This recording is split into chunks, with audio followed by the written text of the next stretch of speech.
measure it flat, it contradicts that. I'm spitting flat facts and that. And I know you don't like that. Google Maps is flat, it presents elevation profiles like that. I'm a spitting flat earth king. Sentence has a ring, doing my own thing. If earth was a big roast chicken, factually finger licking chicken, we just got the measurements missing. I'm spitting eggs and begs, begging the question lesson. I've said it before, time after time. I'm the spitting flat earth king of rhyme. Welcome to Flat Earth Debate, Uncut and After Show. I'm your host Nathan Oakley, and if you are new to this channel, or you've not done so already, then be sure to subscribe. Hit the bell notification icon and join button if you'd like to become a Nathan Oakley 1980 channel member and keep up to date with the Flat Earth Debate. If you would like to support the channel, there is a super chat that runs alongside each of these shows while they premiere. There's also a coffee, Patreon, crypto and thanks button in the info box below the video. Speaking of Patreons, I'm going to do a quick shout out to all of you who do support me on Patreon. So a massive shout of thanks and appreciation to Robert Edward, Pablo de la Cruz, Smith Tools and Purchase, Level Plain Poem, Vitali Z, Survive the Spin, Thomas van der Zander, Measured Flat, Tiers Morgan, Mitch Kennedy, Rod, The Name's Burley, J Mel's 24, Yu Lamento, Iron 26, Retro Bill, John Kays, Patrick Gunnels, Troy Shuker, Hairy Blade, Mobile Mac 777, Rob W, Del West Watson, Unbelievable Productions, Blue Ridge Ranger, Abraham Mohammed, Skeptic 936, Texas Mike, Chow Yun Cat, and Dank. So another massive thank you to all of you for supporting me on Patreon. Links to Patreon are below this video. With that, I will hand across to whoever is in Discord and Google so you can enjoy their dulcet tones while I set up for today's live show. Come again? How's the book going? Sorry, I'm eating peanuts. That's all right. No, it's going really well. We finished. I think my wife needs a day off. So ever since we lost the internet last week, we've just been working on it non-stop. So we've pushed to get it done. And we have. So it's done in terms of all the editing work's done. All the pictures are in. The only things that are needing to be done now is one last quality assurance check, I suppose you'd call it. We'll basically just read through it. And the idea is that there won't be any edits made while we go through it again. And then there's the cover that needs to be made depending on what formatting it's going to be published in the digital copy. Because I don't know if it's going to be put into an American standard, like, I don't know, legal rather than A5. Because they've got a completely different paper system. So we'll figure that out with the publisher. There's the art for the cover, which I think is a pretty nominal deal. It's not that big a deal, right? And then that's it. It'll get published hopefully within a week. I would think so. Maybe a week or two, depending on how long it takes us. If there's a crap ton of edits, which I doubt, when we read through it this time, then that might delay us a little bit. Other than that, while we're reading through it, we'll be finding out what format it needs to be in so it can be typeset, I think the terminology is. So it's looking right on that particular type of page layout for each of the pages. And what else is there to do? Patreon list has been added, pictures have been added, every chapter's been worked through twice, editorially. We've already got a makeshift temporary cover. I can't think of anything else that there is to do really, other than to just check it over and then publish it. So, all good. That's good. So you're coming for curry tomorrow then? I don't know. I have no idea. I kind of forgot what day it was, to be honest. Is it Thursday then? I've got lost track of time. Yeah. It was a double bank holiday weekend. It's always easy to lose track of time. Double bank holiday weekend? Last weekend, Friday and Monday, wasn't it? Don't know. I'm not in a position where it makes any difference. We homeschool, so the holidays are utterly inconsequential, and I'm not employed by an employer. So I don't need to justify what goes on a particular weekend. So I'd never know when it's these things, bank holiday weekend, Easter break. I've got a vague idea that the kids are on holiday because there's no screaming kids in the school that's opposite. So other than that, that's my only indicator that there's something not normal for normies, which is, work time is work time. I suppose for a retailer, your bank holidays do actually mean something because you might potentially shut the shop down when you might not normally. Is that correct? Yeah, and we did half day Friday and closed bank holiday Monday. Yeah. Which is very out of the ordinary, right? Closing on a Monday, that seemed weird. I don't know. There's a lot of people at this end of town who don't open on a Monday anymore. Some people still want their 2 days off, so they close Sunday, Monday. It seems to be a fairly regular thing. I remember, it's probably 25 years ago, but I started working at a hi-fi shop in Shirley, or Solihull I should say, and they had a Wednesday off. And I'm like, why Wednesday? Why'd you close on a Wednesday? It's like, well, because the hi-fi industry has Monday off. So we wanted to be open on a Monday. I'm like, so okay, so the general hi-fi retailers are closed on a Monday. And you're like, yeah, they are. It's just one of those things. There's a day that they obviously pick when they're going to be open on a Saturday without question, because that's the best retail day. So what day do you shut? You're going to shut Sunday anyway. Most places do. You shut Sunday, right? Oh, yeah, still. I mean, there's a lot of people who want me to open. I just finished a phone call, and they said, oh, I'll pick it up Sunday morning. I said, you won't. And who can blame it? Most people who work outside of retail don't appreciate that they get a weekend. Most people in retail dream of having a weekend off. You know what I mean? Yeah, but there's a lot of people who work in sort of like, what's that industry that eating, drinking, leisure industry, who have to work weekends anyway, so. Yeah, that's one step worse, I suppose, than retail. If you're in a restaurant, which I've worked in, I've bussed tables, you know, and it's non-stop. There is no closing days. There's just people working various different shifts to allow other members of staff to have a particular day off, and then the days off become inconsequential. It was a bit like that in retail when I went back into it before transitioning into this, which was to say that in Tesco, the working week, it meant nothing. They were just a 24-hour a day, 7 days a week, and they only shut when they were forced to by law on a Sunday for about 6 hours. And even then, they'd still have people working, you know, but just with the doors closed to the public.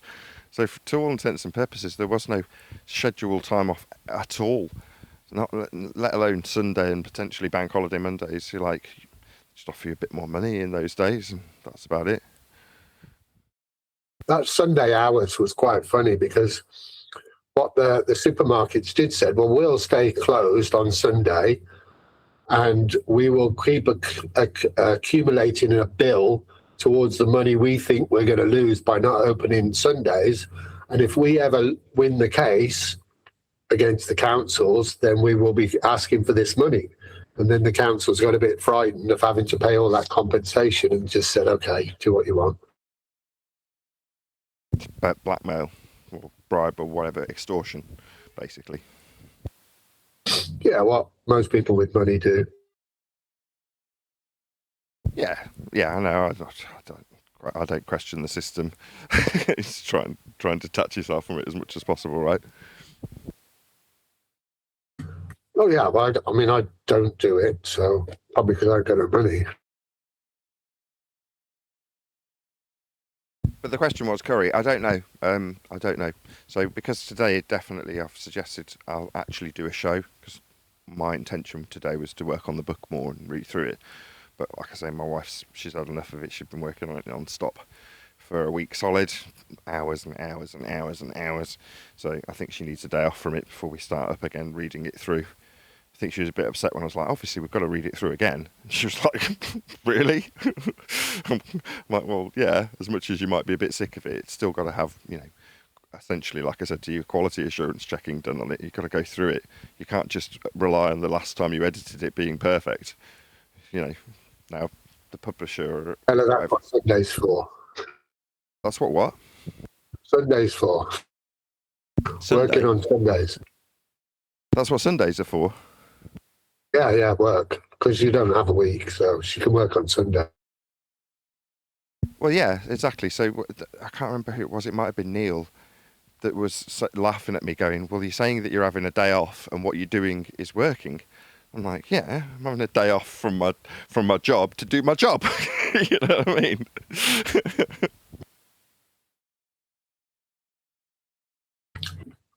Yeah, well, I think you should come out to Curry tomorrow. So I'll just book you in, yeah? Yeah, it probably sounds like a sensible plan. Sounds like you need a break. Yeah, you're Get some probably right. email. I'm also impatient though. I've been waiting long enough to get the book out. The whole point of it was to be a bit more financially settled. Not that I'm begging you to pay for my curry in this instance or anything. I'm just saying that generally speaking, the whole point of writing a book was to be a bit better off rather than poor as shit the whole time. Well, at the moment, I'm like, oh, things are looking a bit bleak because, in literal terms, I've stopped flogging microphones in January, stopped buying them at the end of January, so there was no more new stock, which drives sales, as you know, if you're in retail. If you've got nothing to sell, you're not going to sell anything. So that's how it's kind of been a slowly depleting microphone stock level to the point where I'm now on 10 listings that are just the stuff that's been hanging around for 90 days or longer. In some instances, they've been relisted and are showing 90 days, even though I know I've churned them and recycled them and changed the listing at least once. And then the YouTubing has taken a bit of a hit, and I knew it would happen. If you keep an eye on your stats, you know that something's going to be slightly affected if you don't pay it as much attention as it typically gets. That's been the case with YouTube, so that's taken a dip. But you're like, all the extra financial incentives that people have been sending me via PayPal, I send directly to my wife to keep her incentivized to get the book done. So it's like, bloody hell, I'm completely run out of money. And then I found out John's in exactly the same boat. You're like, all the people around me are all poor as shit, and John's struggling to make ends meet. I'm like, oh, give me a PayPal and I'll send you what little I've got left to help you out. And hopefully a few others will be in the same boat helping him out. So Liam contacted me and was like, what's John's PayPal? I'm like, number one, why are you asking? And then I read up and he's like, oh, I've got to get this bill paid and I haven't got enough to pay it. So everyone's like, oh, I'll just give us your PayPal. Or at least I was. So I'll do that as well. So it's just one of them. I want to get the book out as quickly as possible to alleviate some financial tension. And at the same time, while it's done, I don't want to rush it out. There's no point in rushing it out with seemingly innocuous but potentially exploitable spelling errors. You know what I mean? I don't want people coming along and going, oh, you can't even spell this. You expect us to believe you. And it's like, my God, did you even read it? It's not about belief. But you want to take me and a spelling error as being the reason to cuck to your original beliefs. Like, feel free. You know what I mean? But I just don't want to have to deal with that nonsense.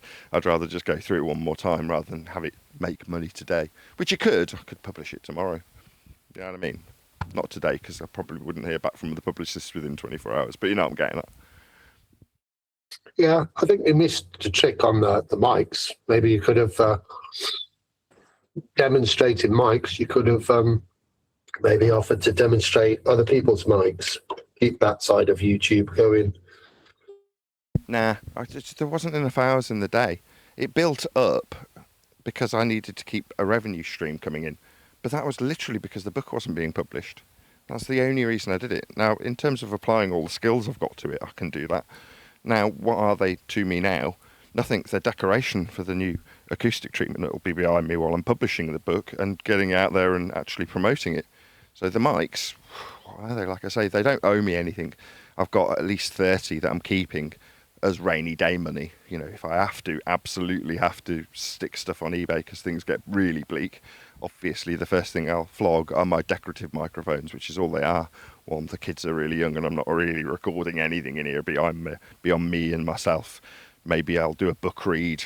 I need a couple of mics, one for a voiceover on a book read and one to do the show with, and that's probably about it. I could stretch that to 3 if I include the one I'm talking to you on now, which is like a handheld radio mic. But I've got about 30. I've got 10x the number of microphones I actually need.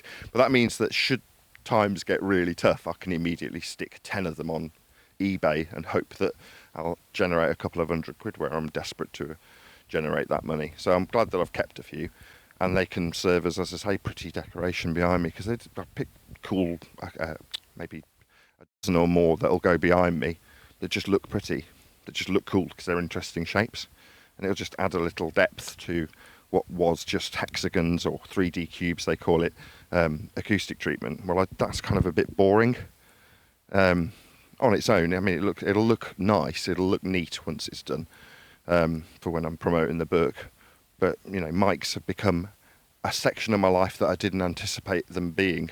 You know, just because I can turn a profit on anything, I can polish any dog turd, but I've got no love for mics really.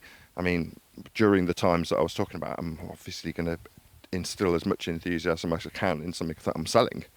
But do I love microphones? They're a means to an end. It's like, do I love speakers? Well, when I was flogging them, yeah, I'd tell people that they were the best thing since sliced bread. But now, with a nice set of speakers in front of me, do I care? No, but I deeply care about what comes out of them. You know what I mean? Same with the mics. I deeply care about what I'll be talking into them about, which is my book. But, you know, the mics themselves, it's just another little section of my life that's kind of random. You know, I've been an estate agent and a recruitment consultant and worked in banks. I've now worked in microphones, you know what I mean? But I've also worked in the theatre. I've been a YouTuber. I've been on TV with the Gadget Show. You know, there's been all sorts of different feathers to my bow, and flogging mics I don't want to continue. Yeah, you might say I've missed a trick, but you're like, I don't want a life of microphones. You know what I mean? Yeah, no, I'm not saying the microphones miss the trick. The reviewing of the items. Now, maybe that could be keeping the channel going on the alternate where you were reviewing the mics, but reviewing other things to keep another little revenue stream going. Maybe that's what I'll have to do. I mean, you know, if that's the way I end up swinging, I'd rather do something creative that I'll enjoy, which would be creating music and probably having greasy guitarists and drummers come in and record their shit. That would probably be the way I'd end up going, and I'd end up renting some space somewhere to do that. Because that's something that I was passionate about and ended up furthering my education with. So, in other words, I can expand my YouTube career into reviewing things, random stuff, but I don't know if that's necessarily the way I want to go either when I've got 10 years under my belt doing flat earthing, and I am genuinely passionate about that. Like, I do have a level of enthusiasm for it when it comes up that makes me want to continue doing that rather than flogging a random product. So no detriment to anybody, you know, you're randomly flogging products all day long. Now, that doesn't mean you haven't got passion for it, but I'm sure you don't like worship at the idolatry of retail, do you? You're like, it's just a means to an end, isn't it? Yeah, I mean, mine's more the fixing side. We sell parts because we fix those parts as well. So but it's just another feather in your bow. Obviously, somebody wants our knowledge, and if we can sell them a product with our knowledge attached to that, then they enjoy that as well. But the fixing is more me than the selling. Yeah, you branch into what you do best and what you enjoy. So, I mean, by the same token, I did enjoy the microphones. I'm not going to lie. You know, there was an aspect of it that I did enjoy. You know, I picked them because it was something I could understand. It's like the technology is something that is very familiar to me. It's something I trained with in college, so I do have a certain degree of passion for mics. So maybe you're right. Just generally reviewing, it might be something that ends up being the case that someone sees one of my little shorts videos that are there to flog a mic on eBay and go, oh, this guy could flog my mic, and they get in touch and ask, and I end up doing something for sponsorship. Who knows? It's just something else. Yeah, so just a general review in that, you know, even if it was amplifiers, because I know you like your amplifiers as well. No, not really. It's just another means to an end. What I like is music, especially, right? Now, music and film is kind of like acting and creating and performance driven, generally speaking, which is all I ever trained in and wanted to do. You know, when I was a kid, I wanted to be on TV. And then work your way through theatres, and you just want to be doing what you do in that regard, whatever the modern equivalent is. Well, for me, that's a YouTuber. That's why I distinguish it when I'm talking on the show. I'm like, I want to be a YouTuber. That's what I am first and foremost. It's the first cap I wear. And then you go, well, what YouTuber subject are you going to cover? For me, it's like, well, I've developed an expertise in flat earth YouTubing. You're like, well, that's a skill that there's almost nobody with. You know, you can't really class Eric Debate, even though he's considerably more popular and gets a lot more view hits than I do, as a YouTuber in that regard. He's not doing it as a day-to-day career. I'm sure he's got plenty of the shit going on.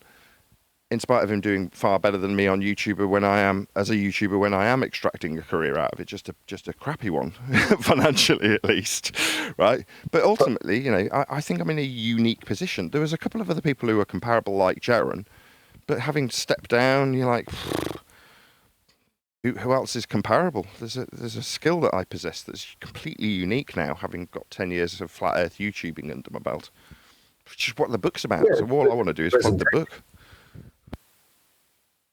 But I think even Eric Debay, he spends a lot of time reviewing things that have tickled his interest, doesn't he? I don't, you know, if he's talking about some religion or some old school story, he's reviewing it. He's giving his spin on it, isn't he?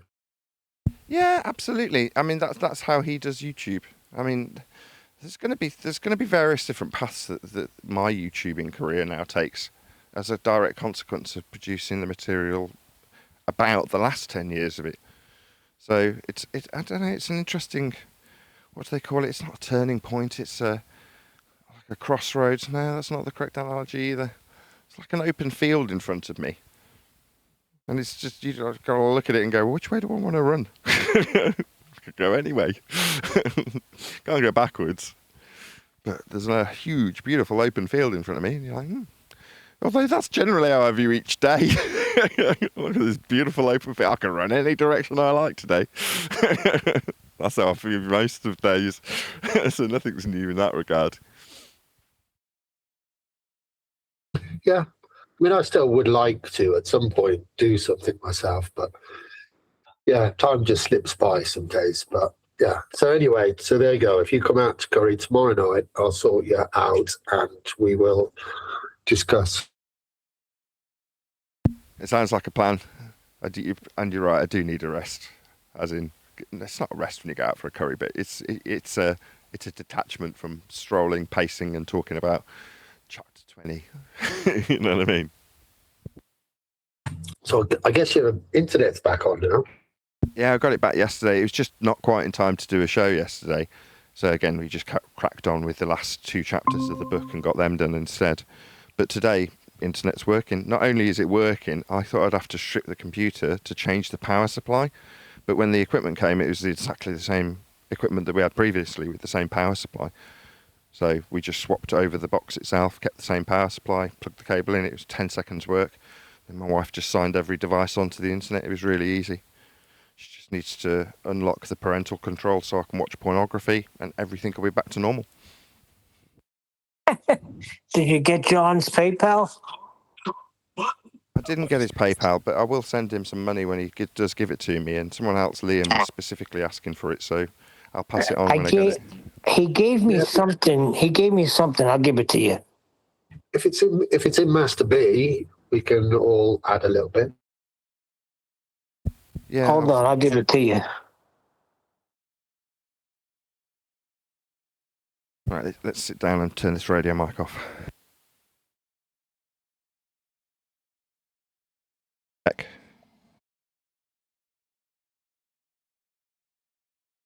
That was a check, not a check. No, I've got this mic, and because I've got the fan running, is it just me or is it suddenly really hot? I notice it's nice and cool. It was 23 magical degrees yesterday. I don't know what it is today, so I'm stuck in here. Well, my ear was nice and cool in there, but I've got the fan on, so I've stuck a fluffy on my. Let's just turn my camera on. OBS hangout camera. I want to turn on. Will that work? Can you see my fluffy? To stop the wind noise from my fan coming into the mic. Nice. I put it in Master B.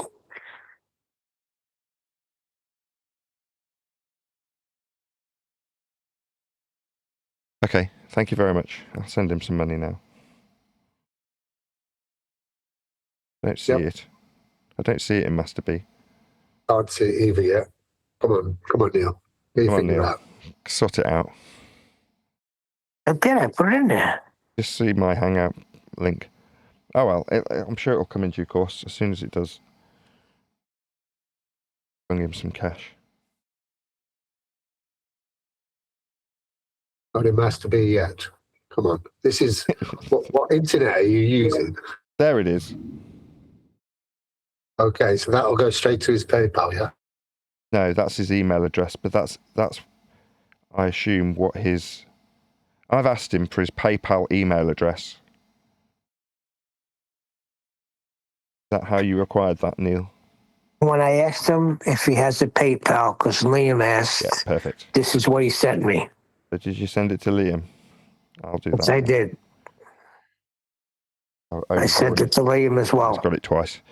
Okay, well, let's go to PayPal and send him some money.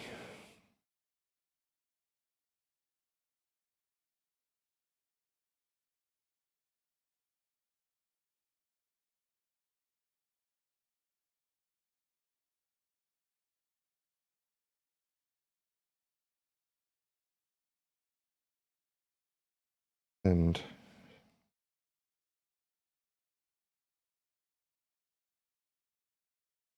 put it in, it should bring him up as, yes, it does specifically mention him as a PayPal user, so fine.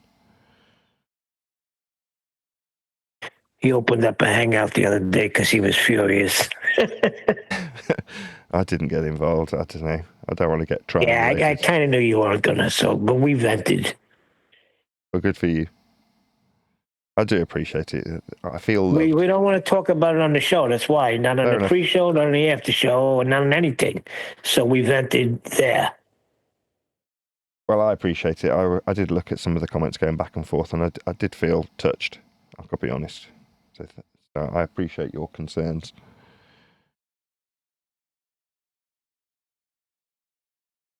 Or bills. Should I just put that?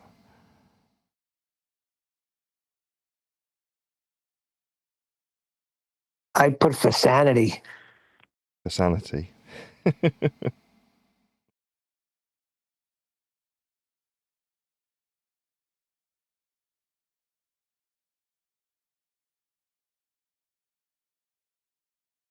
Right, that's that done.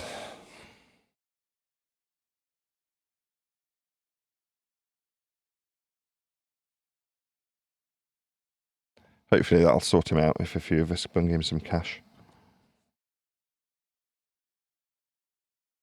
Quite a prideful fellow, so the fact that he was even mentioning it is like, things must be really tough for him to say that he's in need. And then he got news that he has some sort of electrical poisoning. Oh, really? What do you mean electrical? Yeah, let me see what exactly it said.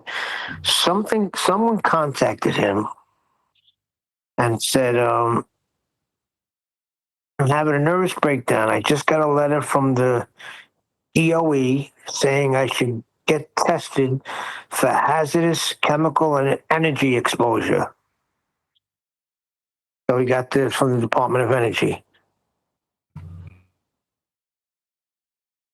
Oh, how lovely. I'm in a pickle financially, and then I get the letter that means you'll be dead in 5 years. I haven't cried since I was 8 years old, and I buried my father. I have cried almost all day today. Yeah, this is totally not John at all, so he must be going through some shit. Well, send him some money, but he wants to ignore stupid letters that are telling you you're going to die, because, yeah. That's what I told him. I said, don't buy that bullshit. It's probably somebody trying to sell him an insurance policy somewhere. Probably. When things are desperate, you just start to panic about little things. You become a bit paranoid as well. So, yeah. But the DOE, the Department of Energy, they're legit. So, but I told him, don't even worry about that crap. I'd ignore the letter.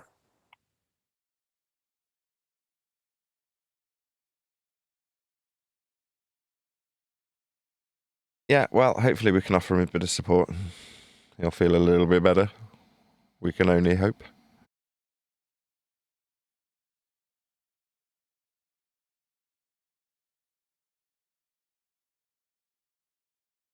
So what was the story? Your computer wasn't working?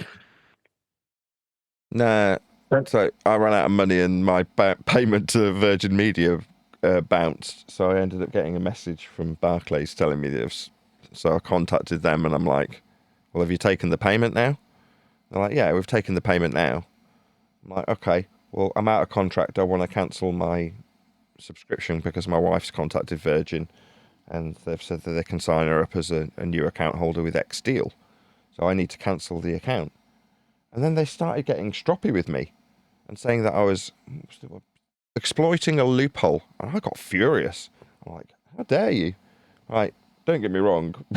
My payment's just bounced. But at this point, they've got their money, which I had to make an indemnity claim in the end because I moaned. I'm like, how dare you accuse me of exploiting a loophole? My wife said, do you want me to take on the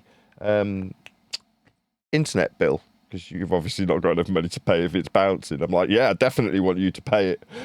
I've been giving you all my PayPals to edit this book. So she's like, okay, well, I'll take on the internet bill. So she calls up Virgin and says, can I take on the bill? And they're like, yeah, no worries. We'll have to set you up as a new account. And she's like, yeah, fine, I don't care. They explained to her, you need to get your husband to cancel his account. So I'm like, okay. So I just phone up, I need to cancel my account. And then I'm being accused of exploiting a freaking loophole, which pissed me off royally. But the end result was, okay, yes, we'll cut you off tomorrow. I'm like, okay, whatever, I don't care. Great. So then I'll go to my wife, well, when are they coming? Well, not until next Thursday. So then I'm contacting them back going, well, okay, I need to extend this disconnection till Thursday. They're like, no. I'm like, what? They're like, no, we can't do that. I'm like, well, that's outrageous. So as a result of that, they ended up accepting and then eventually closing my complaint that I'd opened as a result of this and offering me the last payment that they took, which was literally just the one that had bounced, but they then subsequently took. And they're like, you can claim that back with an indemnity claim. So then I get in touch with Barclays and do an indemnity claim. And their indemnity claim is like, yes, you need to do this indemnity claim. They've taken the payment. I'm like, okay, great. So I then make a note of what my balance will be because it's on that fine knife edge where I need to know. And think nothing of it for a couple of days while we were without internet working on the book. Then I get a text message saying, we've ignored your claim and this amount bounced back on the 2nd. This is from my bank. I'm like, oh, bloody hell. I've checked that they've taken the amount. They've said that they have. That's why I've done the indemnity claim. What do you mean it bounced back so we're not doing it? So I end up on the phone with Barclays trying to figure out what the bloody hell's going on with this. And they've just made an error. So then Barclays are like, well, what do you want? Do you want to open a complaint about this? I'm like, I mean, I'm not very happy because I've... So they're like, okay, well, we'll open a complaint about this. So I'm like, bloody hell. It just never ended. But anyway, the upshot of that was there was a bank error in my favour, like on a Monopoly board, and they ended up giving me compensation, like a few quid. But I'm like, great. So because I've moaned about this incorrect indemnity claim that I've made because you've classified it as being satisfied by the bouncing payment that was then taken after the fact. You know, oh my God, this is nonsense. All because my wife said, oh yeah, I'll take on this bill for you because you're poor. So yes, that's the end of that story. Fun that it was, all without internet the whole time. So we were working off our crappy little phone data plans.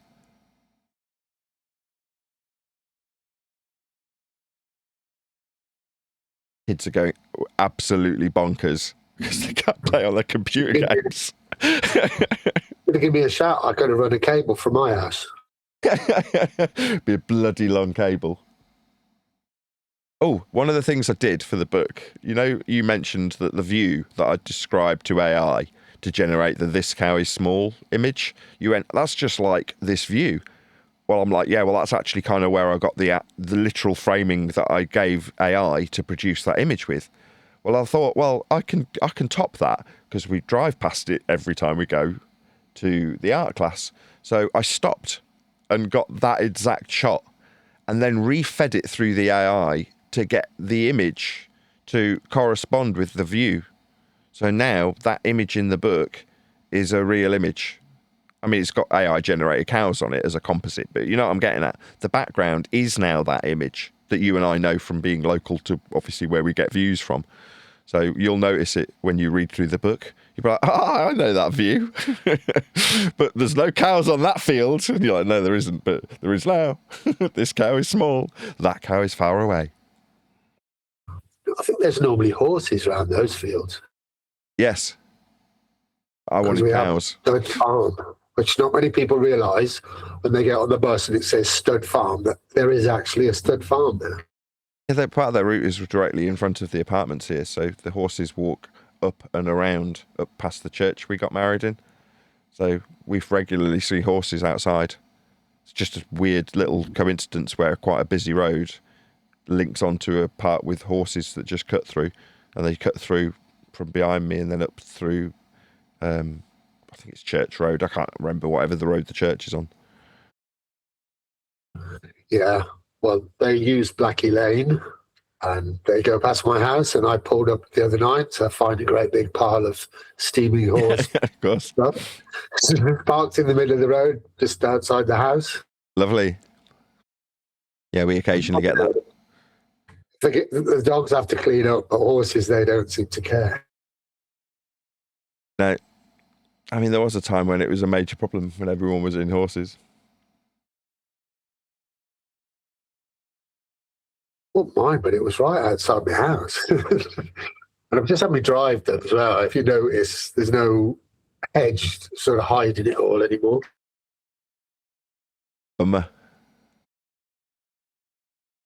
So yeah, just see straight out onto the road now. But there you go. Anyway, I should be used to it by now. Speaking of hedges, my wife came in the other day and she's like, good job you put the car away. I'm like, why? Like, see those tree surgeons? I'm like, oh yeah. She's like, that's directly over our garage. They had to come and move all the logs that had fallen down. I was like, the car would have been destroyed. Like, yeah, it is a good job I put it away. Well, could be a nice little insurance claim for a new car. Nah, because the car's not worth anything. So even if we got an insurance claim, what would we get? 1,800 quid for a shit box. We need that car to work, so definitely don't want it getting damaged. Yeah, this is true, I suppose. You have to have money to get more money back. That's what I remember. Yeah. Well, you've got to go and serve. Alrighty.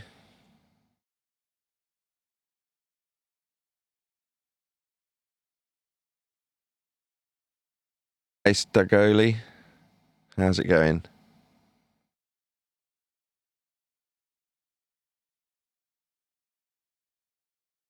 Hey, Nathan. It's going great. How are you? A lot better now I've had a Discord sound check. Awesome. It's been a few days since you'd been on. When I saw you on Discord, I was like, let me jump on and see what they're talking about. I've had no internet for about a week. I got it back yesterday. Yep. Heard about that. Well, I just heard when you was just telling somebody. How the kids survived that, man? Without my kids would kill me. Because they're homeschooled, they've got lots and lots and lots of other alternate things to do. So in the hour or maybe a couple of hours of a day that they might have been on games, you're like, fair enough. You know, if you want to play Minecraft, feel free. They're going nuts for that 1 or 2 hours that they would be playing games, but the rest of the time they're doing stuff. So, you know, yesterday, for example, they were out at a swimming class, and which class my wife took them to, but there was another class as well. So they're generally kept occupied. Easter, we went to my mother-in-law's, and they did an Easter egg hunt. But yeah, on the other hand, because we're not occupied, they're having to listen to us edit the book, which is tedious for them, because we're telling them, look, we're working. I'm sorry, we can't keep you busy with something. Find something to do because we're working. They've heard that solidly for about the last 6 months. Man, you're a good parent. I always like that about you. Family man. Daughters love you. So Yeah, they labelled it the Great Oakley Outage. So I recently, my wife suggested I did it. She's like, put a little video out because you haven't told anybody why you're not broadcasting. So I was like, fair enough. I says, but how am I going to upload it? She's like, well, why don't you do it on the way to the art class? Because you do have a connection there, and then you can upload it from there. So I'm like, okay, so I've got to rely upon being able to produce a decent video to bosh it out of the art class within the hour and a half that the lesson takes.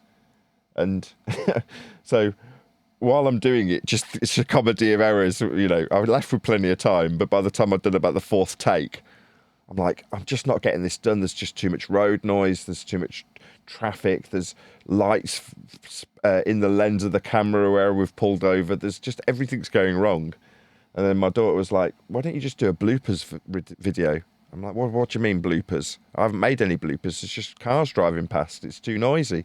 She's like, yeah, you include that. Like, you include the elements that you don't necessarily want the audience to see that you'd normally exclude. And I'm like, that's quite a good idea. So I crapped together a video where it's just all of what I'm trying to get out and say, you know, the book's almost done. We've been working hard on it. I've had an internet outage and therefore can't live stream, probably be back on live by a couple of days' time. Now, that one sentence took, like I say, about 5 attempts in 5 different locations. And eventually I ended up trying to do it even then with little bits of information gathered from the art class itself. So I'm like to the art class teacher, I'm just going to nip out, I'll be right back, thinking because we're in a quiet housing estate, there's not going to be much noise. The minute I press record, woof, woof, woof, woof, woof, I'm like, shut up, stupid dog. Just want to get this last little bit of information into the video. Woof, woof, woof. Like, oh, bloody hell. So walk up to the top of the hill where this housing estate ends. There's a little park. The minute I cross the housing line, it's just, I've got fluffy on my mic so it won't actually make the noise. But wind noise, and you can't hear anything for the bloody wind noise. I'm like, oh. So that was the crap that I put out in my last video format. Because I didn't have time to edit. When did you? Go ahead. Yeah, I didn't see that video. It's a shame I got to dig for your videos and I'm a subscriber. I never saw that. Yeah, it came out yesterday or the day before. But like I say, I never even came. I thought it was an all right video. It turned out all right considering I had very limited time frame and things kept going wrong. But it's just it ended up being 8 minutes long as well, because as much as you're trying to get a 30-second piece of information out, by chance, I'd actually watched a Rob Ager video where it was like videos that I despise. One of them where somebody's just got waffleitis and they can't get their 30-second point out in a 10-minute video. You're like, you're just wasting my time. So while I'm putting this video together, I've got Rob Ager's words rattling around in my head. I'm like, I've got a 30-second point to make here. Yeah, I need to check his latest video. I haven't watched it yet. I like him too. Oh, you like Rob Ager? I can't. Because of you, I think you turned me on him. And where's Dilly Gill with all this Artemis 2 stuff? Look for him to something. Well, it's been years, but I liked his videos too. I kind of understand it with Dilly Gill, right? Once you've had the methodology of him exposing the 1980s chicanery of space travel to the wider audience that he had at the time, you go, there's no need to do it again. Like, I've got very little time for the Artemis stuff. And when I've had something presented to me on screen, I'm like, there's the flat Earth measurement in miles from surface level. And that's kind of like it. What does it offer me now? I mean, I literally... Hold on a second. Something's just fallen off our roof. Hold on.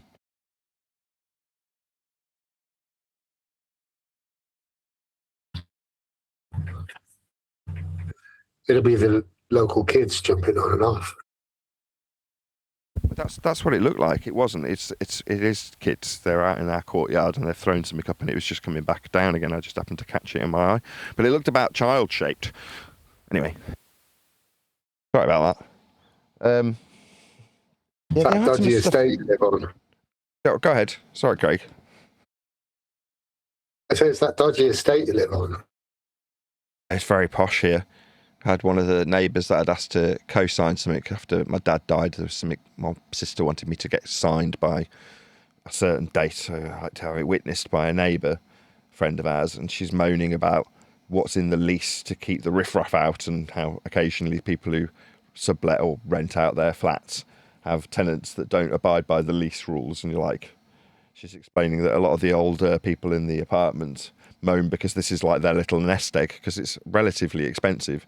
Like, although this is an apartment, it's in a quite a nice part of the country, and having a house is horrendously expensive here, as you well know, I'm sure. And subsequently, they're like, no, I don't want my expensive investment in this apartment to be tarnished by these ruffians with their washing out on their balcony. It's not allowed. Bringing the prices down. So although this isn't a particularly great building in terms of it's not a house and it's not very big, and there's 4 of us in here, it facilitates us being in Leamington Spa. And as a Leamingtonian, or whatever the terminology is, I'm sure you will agree that this is a lovely place to live. You know what I mean? It's not a horrible part of the world by any means. It's nice. I like Leamington a lot. I'd like to stay here, and the only way I can do is by living in a very crappy apartment by comparison to other people's glorious houses. But it's like, but where is your glorious house? When I was an estate agent, there's a title of a show that was this as well: location, location, location. That's what it's all about. It's not necessarily about the building. The right house is the one that's for sale. The right customer is anyone. But people want to be in a certain place. The door, you want to feel at home as you walk out the front door as you do when you're inside. Yeah, and the journey back for me is what sells that, right? So when I lived in Birmingham, when I was growing up, as you entered Spark Hill, there was a bit, it was a downer whenever you came back from anywhere and you entered the area of Birmingham that we lived in. It was just crap. And you felt it every time you entered the area. With Leamington, as you approach on the through route next to the parade, parallel to the parade, right, it feels like a seaside town. And it's uplifting. When you get back to Leamington from anywhere, you're like, oh, we're home. Not, oh, we're home. You're like, it is uplifting just driving through the town, because it feels like you've arrived at the seaside. That's how I could best describe it to another person. There's a certain affluence about the buildings and the town itself that makes it feel like a well-kept, prestigious seaside town. I suppose if you go out into the park, the pump room parks there, in the daytime especially, with all the people out there, it does feel a bit, yeah. Yeah, and the people are beautiful here in Leamington. So that was something I noticed almost immediately 20 years ago, or however long it was that I moved here, 25 years ago. Like, you get to summer and suddenly all the beautiful people appear in Leamington.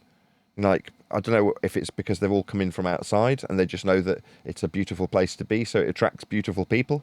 Or if it's just because it's a beautiful place, it reflects well on the uggos that are actually walking around and I've got rose-tinted glasses for.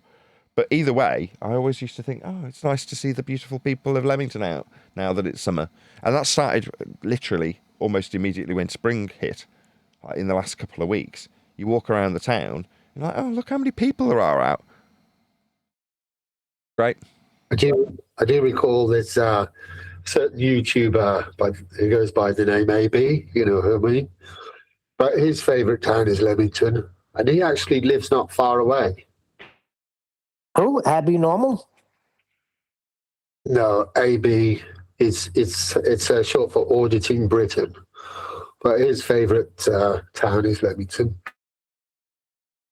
Remember that from Young Frankenstein? But what did it say on the brain? Abby something. Abby what? Abby Normal? When I was a rep and I'd do UK work in the car, it felt like Leamington was 2 hours from anywhere. You could get to anywhere in a couple of hours from here because it's well connected in terms of the motorway network. You know, you can get quite far south in a fast car in a couple of hours, and same with north. You could get to almost anywhere. So back in the day before I was a rep, I noticed lots of reps lived here, and now I know, having been a rep, why. You know, because it's just easy to get to a certain place. And it's like, oh, you need to get to Sheffield. You just jump in the car and do it, and you'd know that within a couple of hours you'd be there sorting out the problem. Well, you couldn't get more central. You know the oak tree round the corner, which was the old centre of the UK, or, well, England anyway. Yeah, centre of England, the, what is it called? The Midland Oak. Until some stupid students at some university decided it was at Meriden now, I think, where they made the motorbikes. Oh, okay. Regardless, we're very central. Yep, surrounded by motorways. M6, M1, M5, M42, M40. Yeah, very well connected. But it's good. It meant that I could get all the way down south to my folks in a couple of hours, all the way up north. Just good. You say up? Yep. Up north. For us, Meaning it's more mountainous. It's higher ground the more north you go. Hey, where'd you get that phrase, dulcet tones? Dulcet tones? That's a fairly... just a word. Dulcet. Yeah, well, that got robbed. I don't live in the mountains. Say again, Len. Sorry, I'm just being sarcastic, saying I don't live on a bloody mountain. No, but you're higher than me. I'm about 200 foot, 250 foot above sea level. How high above sea level are you? Currently, well, Sunderland's a seaside town. Maybe about 50 foot above sea level at the moment. Okay, fine. Whatever. Just to be an anal git, sorry, mate. You know what I mean. You go up north, you go in higher, generally speaking.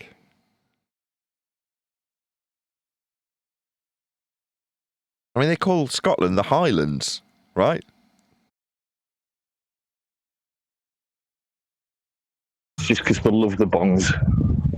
We're talking about quality. As you go up the country, the level of people up, it goes up. That's what it is.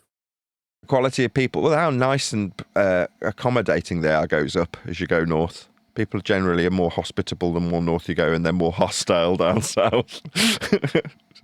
Like, you get to London and no one will even give you the time if you ask them. Hence the word up. Yeah, I found that myself. Like when I used to gig quite a bit. Scotland was very hospitable, and even up in Shetland and the Orkneys, nicer and nicer the further north you went. Yeah, I tend to find that until you get to Glasgow, then they're very, very aggressive, especially if you're English. Just bypass Glasgow.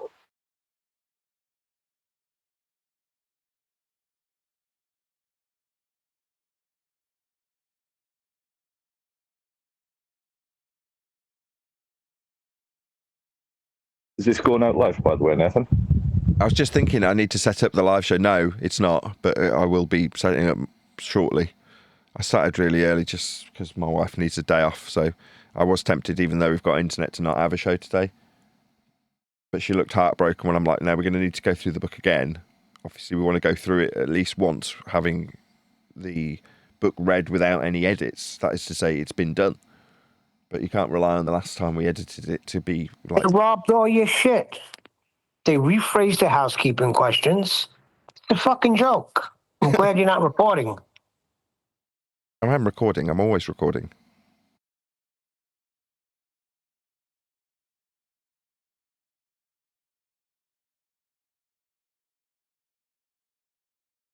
I mainly asked because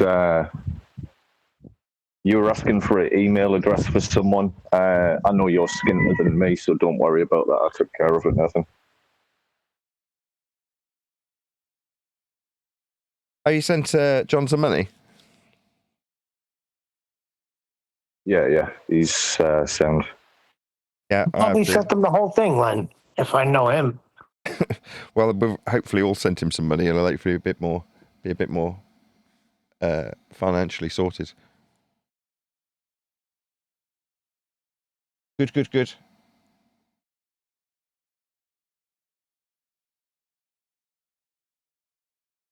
Also, if you're recording, I can't bring it up.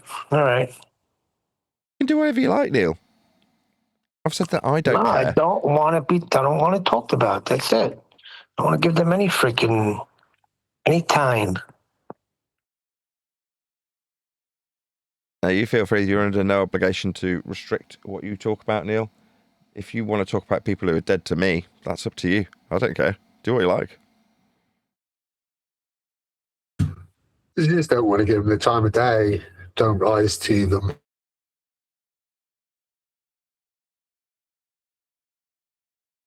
It just infuriates me.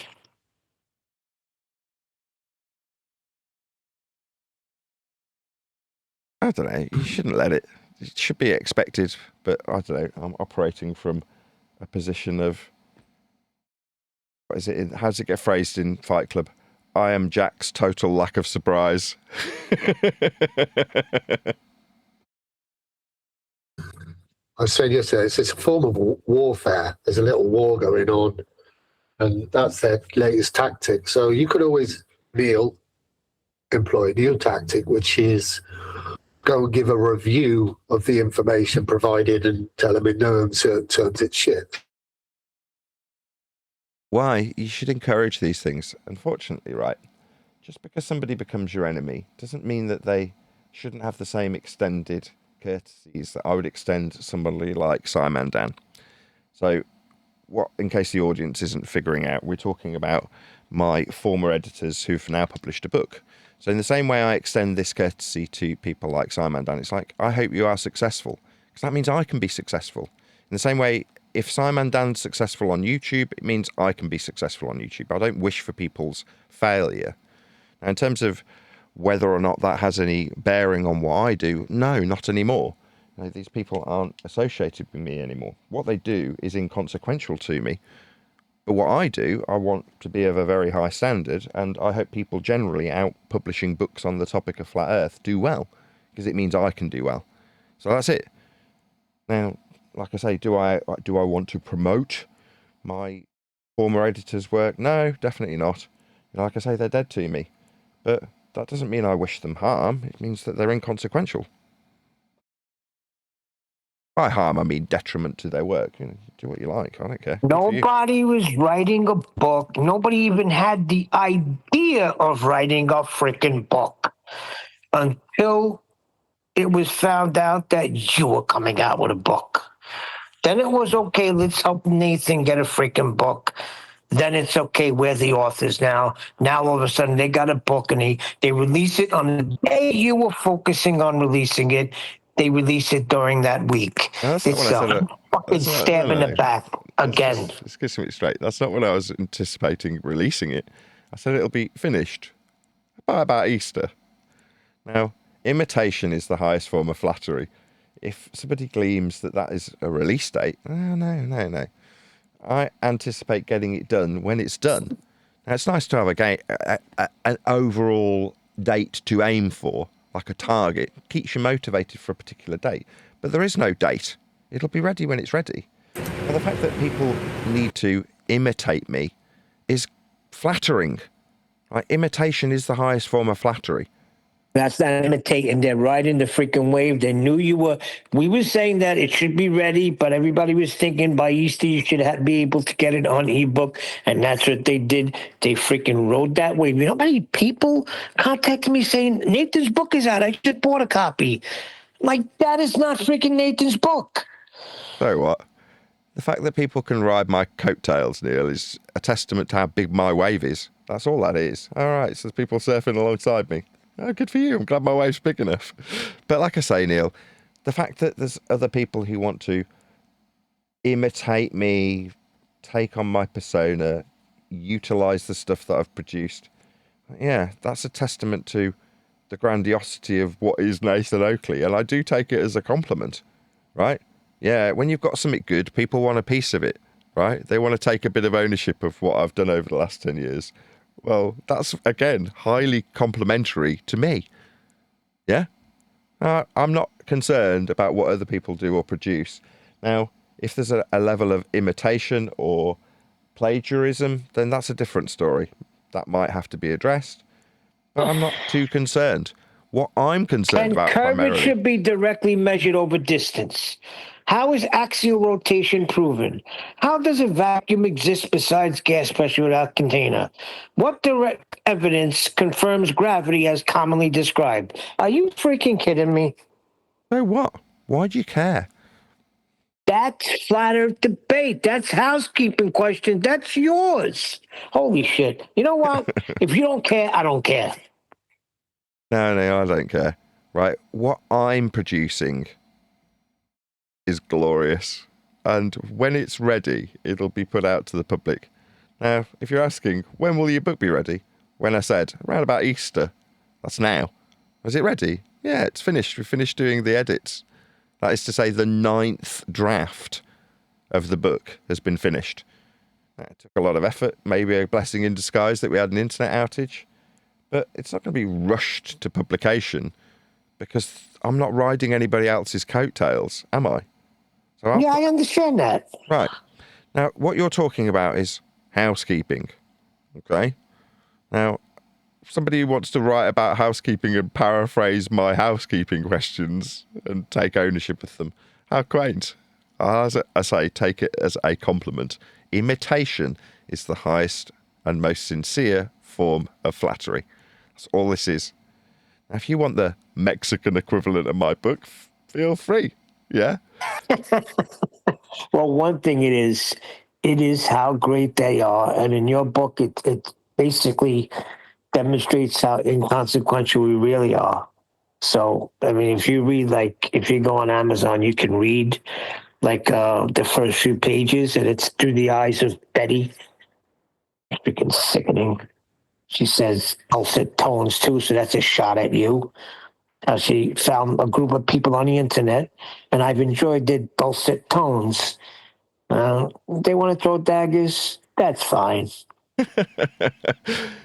Like I say, Neil, there's the Simpsons breakdown of this. When you can't get Steven Spielberg, you get Steven Spielbergo. Well, like I say, I take it as a compliment. A lot of people are waiting on the book, so when it comes out, you're gonna have a big push to get it. Yeah, and it's like the chip shop analogy. You've got a chip shop, people might come and go. If another chip shop opens next door, initially you're furious, right? Then you go, actually, more customers know that this is the chip shop area. Like, there's more flat earth books out there. Great. Good. I'm delighted. What's that? It's taking a lot of the concepts developed and honed by me over the last 10 years on my show. Oh, well, how quaint. It's just not me, though, is it, Neil? Right? No. Right. Well, people want my book to come out, don't they, Neil? Yeah, absolutely. Right. So, like I say, that's what people are waiting on. If a few people, it's the called now counterfeit standards, where an idiot in a hurry could mistake something for the real McCoy.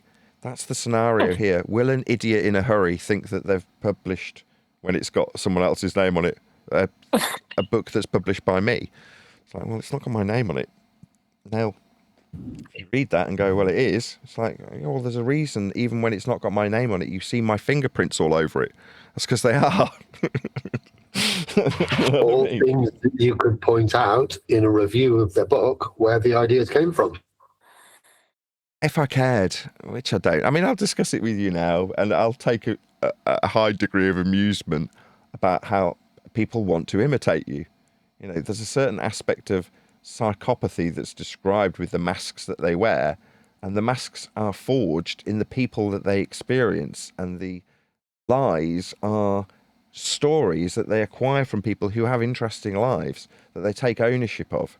So a slightly narcissistic endeavour is to take ownership of what is the Nathan Oakley story. But again, imitation is the highest form of flattery. It's the most sincere form of flattery. Like, okay, what can you take from that? Like I say, if it's just, wow, they're bleeding your work dry when you've got Armageddon-o, you're like, oh, it's not the real McCoy. No, it ain't. Now, you can kick up a big fuss about it and go, is that what they want? No, people want to go out and they want to see the real Bruce Willis do his thing, don't they?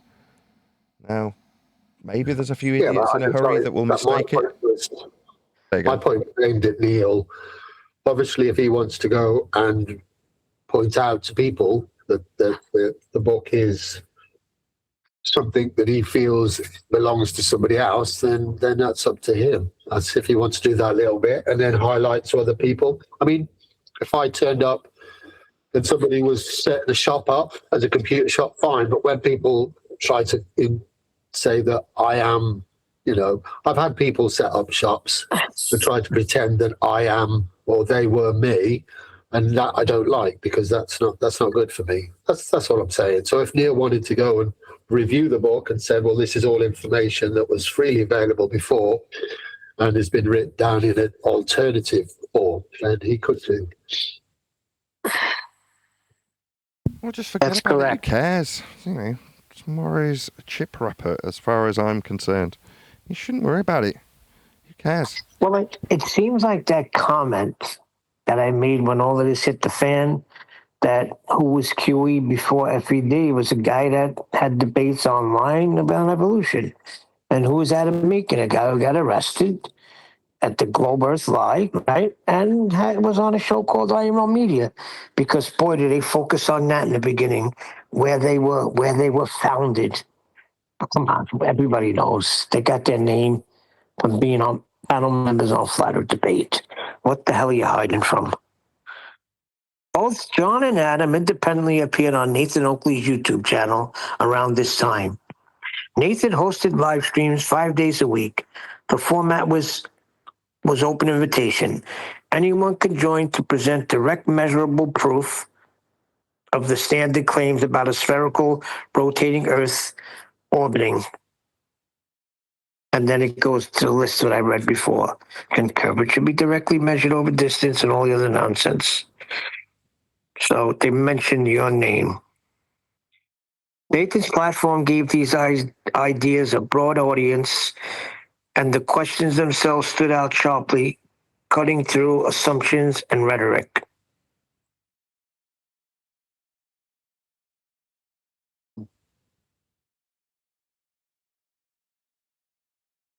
Very good. They freaking Chocolate Saint sold out to a partner book. They invited him to the release of the book, right? They also invited Liam. So it's not the fact that you broke up the panel that ballers couldn't do. You just managed to do it yourselves because you became greedy scumbags. That's the bottom line. Changed what you originally said you just wanted to do and decided that you were going to do it on your own while in your workshop. Might as well just take the freaking engine Ford made and bring it to Chevy. It's okay. Anyway, so yeah, they invited Chocolate. Supposedly he didn't get the invitation. He just popped on when he seen they were live. You guys could do what you want, but I can't be in the presence of people that are cooking it up with scumbags. I can't. So he pops in the panel. I will gracefully bow out. Well, you do what you got to do. Eli called him up and tried to, like Eli was saying, look, I heard them, and of course I missed it laughing, and it should be us. And he goes, but I can't get past what they did. It's still in your mind what they did. You can't just forget about that. Now they're trying to spin it that you were the bad guy.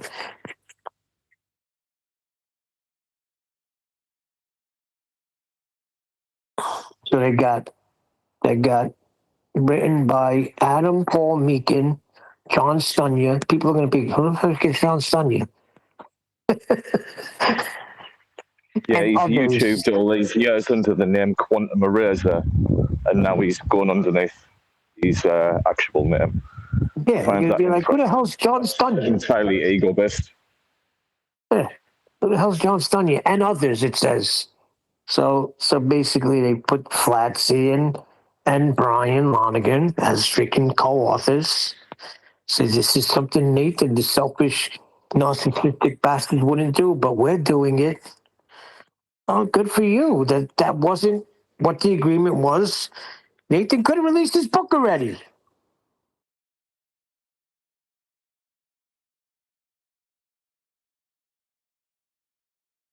I stick to what the beginning was, and that's it.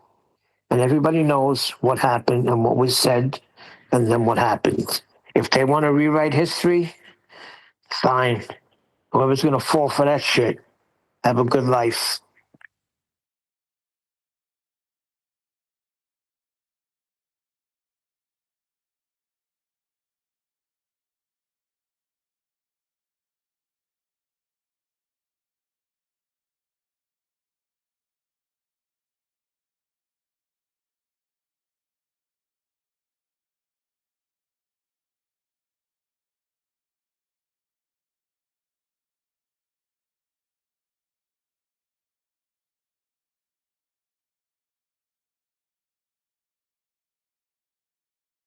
Peace off.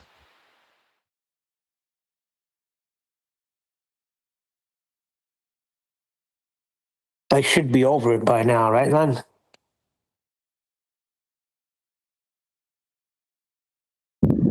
No, you're a loyal guy. It's always going to piss you off, but it seems like it's pissing you off a bit more than it is now. But maybe he's just trying to save face, or he. It's incredibly shitty. But hey ho.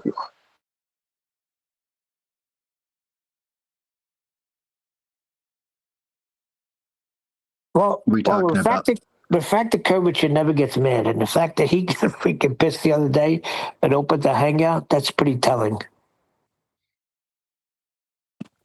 We talking about Betty's book? Yeah, freaking through the eyes of Betty Van Velsen. Because, everybody knew who QE was, She opened up a YouTube channel for him and everything. It was her that did it all, It was her that got Ball Busters together. It was her, Like, if he never was on Nathan's show, he would have eventually been out there. He was all over the internet. Need a freaking break. Didn't know who the freak these cats were.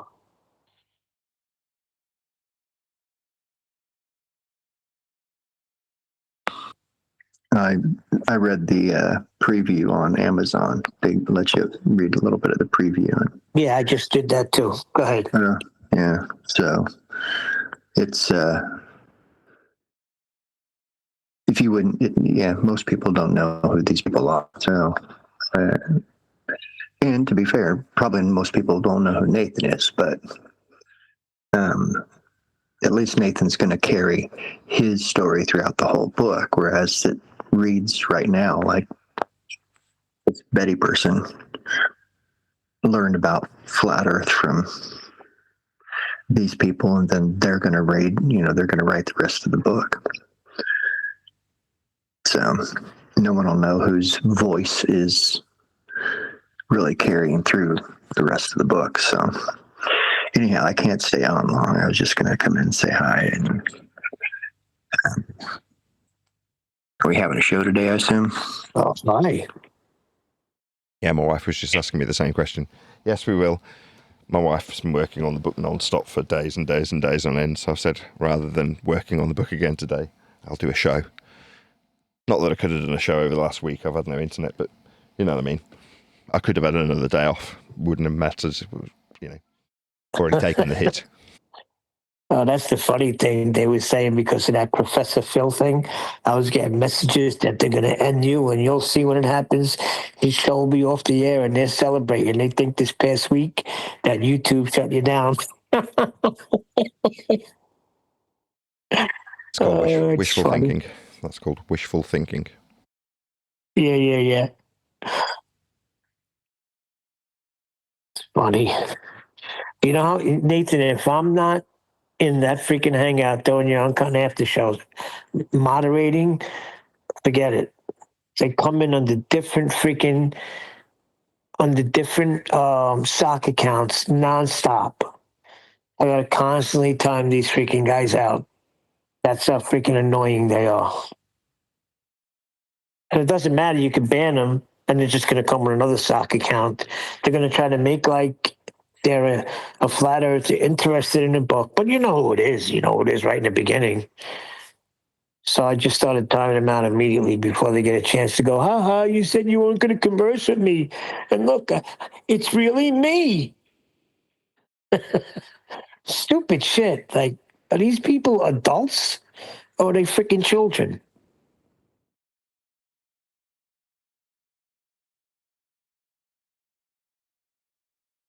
I say it's really me, I don't want to say their names.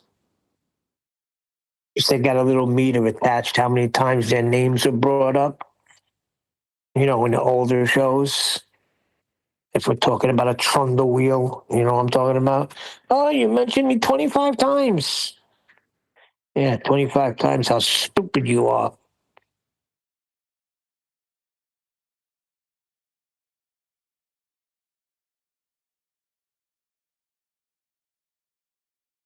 Yeah, I mean, the door to the bar's still open though, eh, Neil? Yeah, they claim that they can't get in. They would love to get in, but they're banned.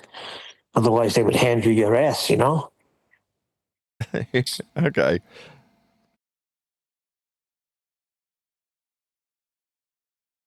I mean, from that response, you think, okay, so I'm being hospitable. The door's open. Response, I want to hand you your ass. No wonder the door's been closed by the doorman, presumably. Well, the thing is, they keep thinking that there's a debate to be had. And when you tell them there is no debate, it's measured flat. No, it's not. Okay. So you think it's measured curved. Okay. Be gone. Why are you barking up this tree?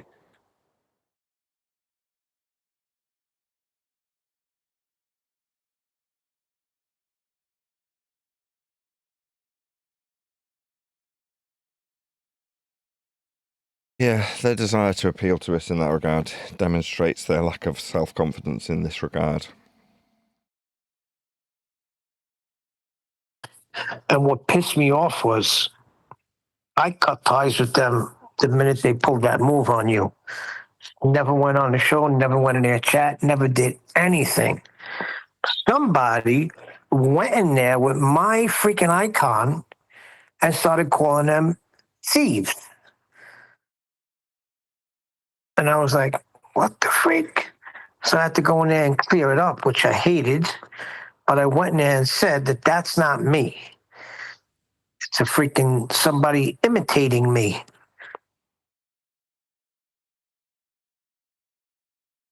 Which they did address on the show after they accused me of being whatever they did. I don't even remember what was said, but Flatsy brought it up. We got Neil Cosentino in here saying that's stolen content. Shut up, you freaking stupid hillbilly. Yeah, that's me calling you a stupid hillbilly.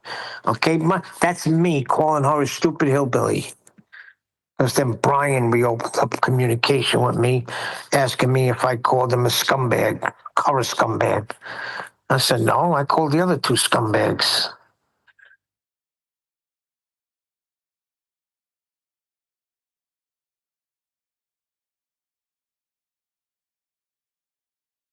Okay. But then it was the constant barrage of all the old stuff that was going on when they first revealed that they wanted to be authors. And I'm like, Ryan, I ain't going through this again.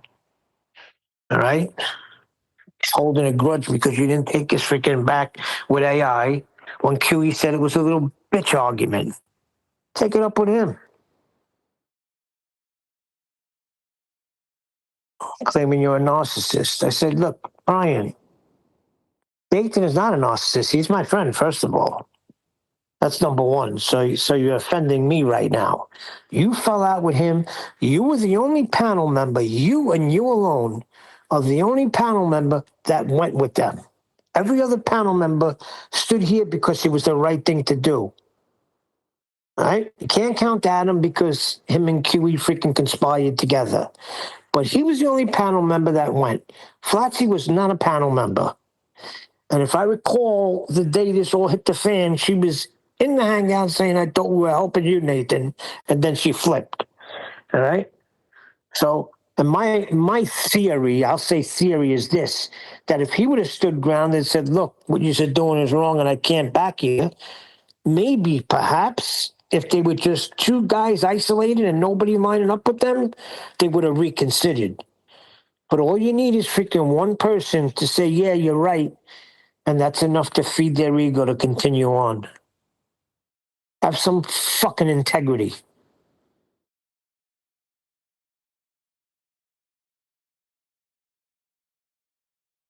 Yeah, there's a standard of loyalty that you seem to expect from people, Neil, that I just don't have, right? Now, occasionally I'll make apologies to it when there's people around me that are like, well, you know, you don't have to come, for example. That's me exercising that knowing from past experience that people are often out to fuck you over. You can protect yourself in a myriad of different ways and they can still find a crack, but that is kind of to be expected. But at which point you kind of go, well, what do you want?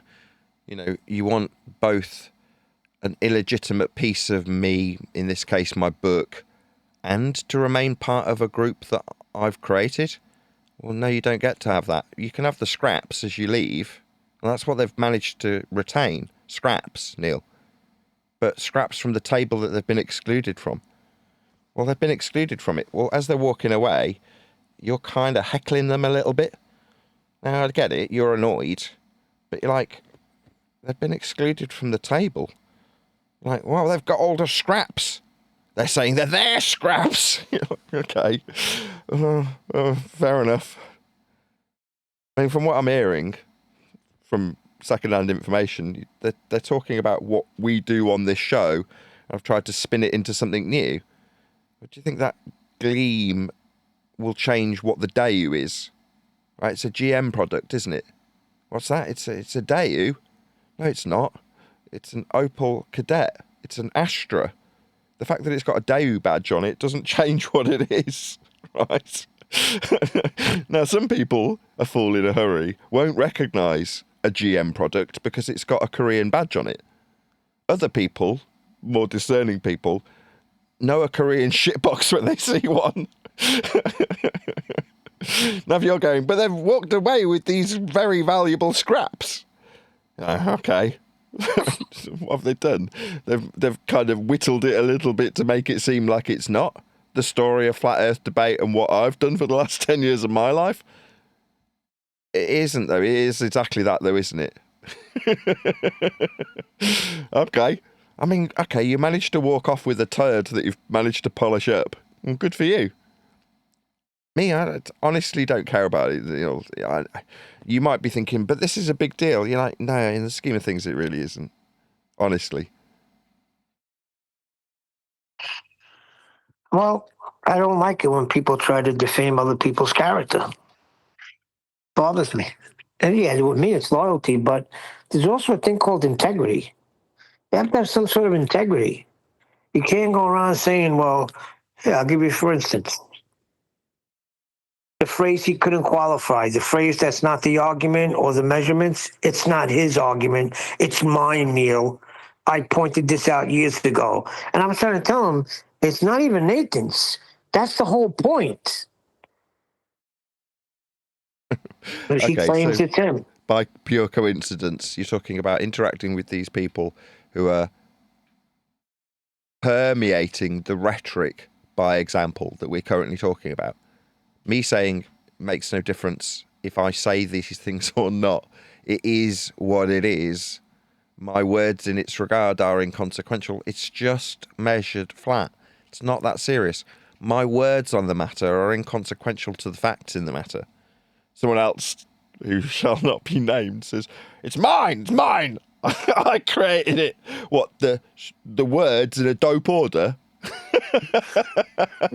Oh, how one self-aggrandizing narcissist can see that they are the ultimate god of everything.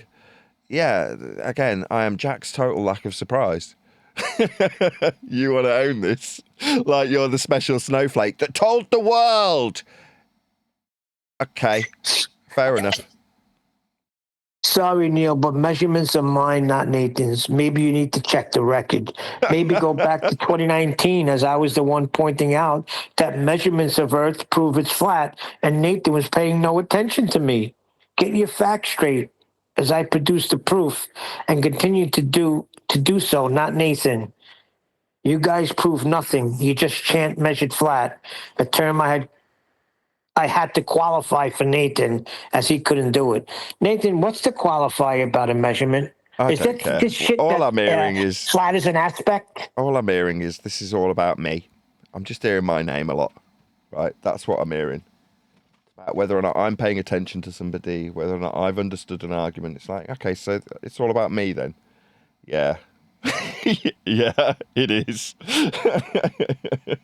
It's not about you, though.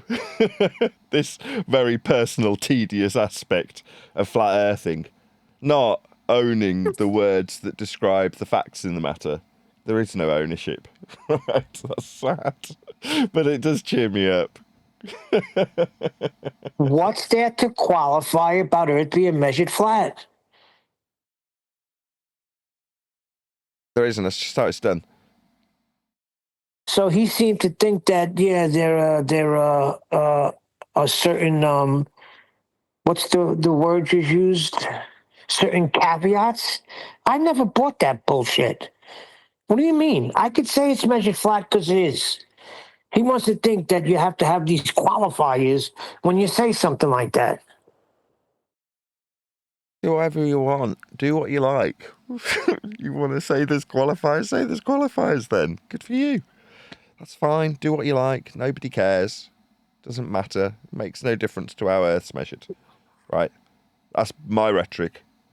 Maybe in a few years I'll hear, saying that it's inconsequential to me is my thing. Yeah. It's not the first time people have wanted to replicate what I am and what I do. This is a fairly common theme with me. People want to be me. Neil, I get it, right? This is not unusual, right? I've experienced this often. There's only one Nathan, though. It's me. I guess I brought up that people were helping him and decided that they were going to freaking take it. So he said yes, and the people were helping him, but he honestly didn't appreciate it. How did you not appreciate? This is what confuses me. Well, don't confuse me. He's confused because you were very patient because there was more time not editing than editing. Okay? And how was that not being appreciative? I didn't appreciate them. I fired them. What's that? You weren't. That's correct. You weren't appreciated. That's why you got fired. Don't like it. Then you're excluded from the table, and you grabbed some scraps as you left. That's all that's happened. No, he's talking about while it was being edited. He's claiming you didn't appreciate them. No, I didn't. I thought what they produced was generally quite boring. I was often not engaged with the process. I was playing games, disengaged from the process because the process had become boring. So yeah, that's why they eventually got fired. Like I say, that's why people get sacked when they're not very good at what they're doing. You put it more time not doing it than doing it, and what they do is generally boring. You're like, well, you're not going to be doing it anymore. Well, it's mine. All right, well, you've decided you're going to keep it anyway by the sounds of things. Have it. It's all about me, right? Okay, so you've made a big advert for me. Oh, thanks. Really appreciate it. Meanwhile, I've got work to do on my book. I hope you every success. Hope Flat Earth books in general do well, because it means I can do well. Will I promote yours? No, because it's essentially mine. Right? You've nicked it. They don't like the terminology. Yeah, let's just look down the barrel of the camera. You're a couple of thieves. It's just that simple. You've stolen from me. And you've repackaged it, polished up a turd, and shit it out to an audience. Good for you. I hope you do well with it. My story that you've appropriated as you were sacked. And you grabbed scraps from my table. That's all that's happened. Now, they may not like how I've broken that down, but I'm only breaking it down because there's people around me who are interested in it. You guys, right? Me, these people are completely dead to me. I couldn't give a shit what they do anymore. I don't care. Yeah, one day I'll get like you, Nathan, and that won't bother me, but right now it does. So then he says, so no response. Then you're never going to address Nathan's bad behavior. I don't see you having bad behavior on anybody unless you get stabbed in the fucking back. Then you come out fighting. That's what I observed the whole time I've known you. Now, have you gotten chippy with me? Of course. We're in a flat earth debate show. But that's not the issue. He's claiming that you are freaking mean. You are bad to everybody that helped you. You shit on them. That's not true. I can't promote that as truth because it's not true. That's just he's really butthurt. This is how people felt all the time when I used to fire them as a recruitment consultant. This kind of bad blood, feeling like you've been fucked over. That's what they're describing, right? That's how it feels when you get fired. I mean, I can't help that. I'm immune to it. Like I say, when I did it in recruitment and I was removing temps that weren't any good at the job from their position so I could replace them with someone else, sometimes you do have to be brutal. And the person that's at the other end of that, I do have empathy. You know, I get it. You're feeling bad that you got sacked. Now, after the fact, you've robbed from the business that you got sacked from. Now, nobody's going to like seeing that on a CV. And when you put out the day you and pretend it's not a GM, right, people who are in the know. Right, there's going to be a few fools in a hurry that don't, and you're taking advantage of that with a story that isn't yours. Now, fair enough if you want to take ownership of the Nathan Oakley story. I get it. I would too if I wasn't me. I'm fucking cool. I'd want to have my story and attribute my name to it if I wasn't me. I'd aspire to being me if I weren't me. And so do you. It's very flattering. Neil, are you suggesting that Nathan was robbed? People who were helping Nathan were being treated like dirt. And he has, I should know in parentheses. Nathan has no care, no interest in anyone who helps him. Something I'm sure you will find out. Nathan's narrative conveniently leaves out his own behavior, Neil. Nathan is not a victim, he's a perpetrator, who's such a narcissist that he has the cheek to claim victimhood after he attacks and threatens. Yeah, people that stab him in the back. This is pure Never projection. attacked and threatened me. Is this coming from there? It's pure projection. You realise that? Yeah. Yeah, again. This is coming from butthurt Brian Lonigan, also known as Brian's Logic. Indeed. Him and Flatsy were balanced about the situation. The rest of us were carrying pitchforks. You're fucking right. Our friend got robbed. There's no freaking balancing act going on here. It needed to be called out. And perhaps if you and Flatsy would have called it out like she did in the morning when we were all met here and said, "What are you talking about, Nathan? I was under the assumption that we were all helping you." Flatsy's words. Should dig it out and play it. So there was no balancing here. There should have been an addressing of what was done. Address what was being done. Have some integrity. All I'm hearing, right, is they are still deeply concerned about me and what's happening with me. Yeah, my wife's just come in and said, "You're living rent-free in their ads then?" Yes. Me, I couldn't give a shit what you do. What's that? You've taken my 5th draft and turned it into some polished turd? Okay, good for you. I don't care. Couldn't give a shit. They are deeply concerned about me, my behaviour, how I've treated them. Look, you got sacked. And you stole from the table as you walked away. That's it. But you want to project all of your... Listen, I know that... Sorry, I know that Quentin Erasure still holds you in high regard because he's got Nathan Oakley 1980 pinned to the top of his browser still. He has? Yeah. Well, there you go. Like I say, these people are very concerned about me, what I am, what I'm doing, how I'm behaving. You're like, oh, really? That's flattering. I couldn't give a shit what you're doing. You get on with your life, so long as it don't interfere with mine. All right, you want to impose yourself on me. Oh, again, I'm Jack's total lack of surprise. Well, I think it started because there's somebody was using my name in their chat, saying that it was stolen content, so I had to straighten that out. But then in the chat, I did say during your show, I think it was yesterday, I said chocolate sold out for a spot in their book. And I think that's it. I just called Adam and Chewy scumbags, because that's what they are. And that's when he comes, "Hey, Flatsy and I heard chocolate was attacked by someone they think was you." How would you know that unless you're watching the show? Oh, you claim you're not watching, but you know what I said in the chat? Yeah, this 3/4 of the way into the show? Reminds me of Bob Nodell. So Bob Nodell, I am reliably informed by his wife, watched me every day till the day he died, while simultaneously going on live shows and condemning me and telling people not to watch. So he was utterly obsessed with the show. He watched it daily.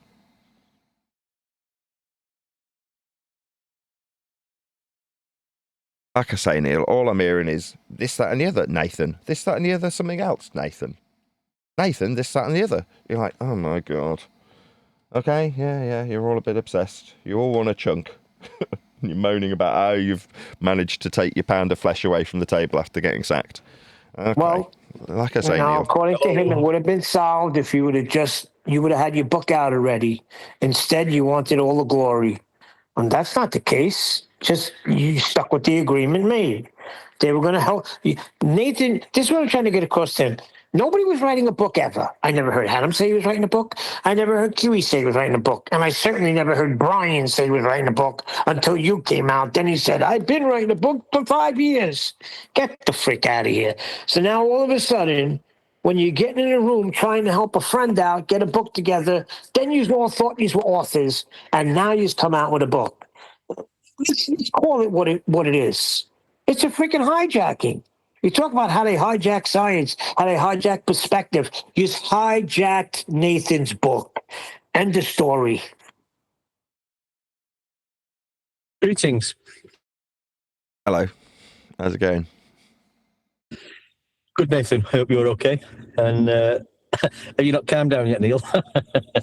Yeah, I'm done. On a positive note, right, I appreciate your empathy towards my so-called plight in this regard, but hopefully it'll calm you down if I say I don't perceive myself to have any plight.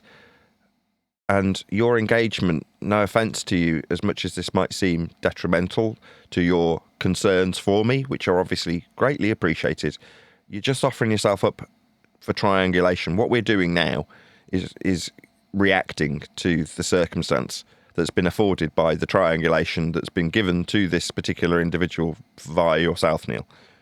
So as much as you might want to vent, and I've said talk about whatever you like, I stand by that, but I just want to lay down what's actually happening. For me, this is half of the course. As I said, I've said it 3 times, I'll say it again, I'm Jack's total lack of surprise, right?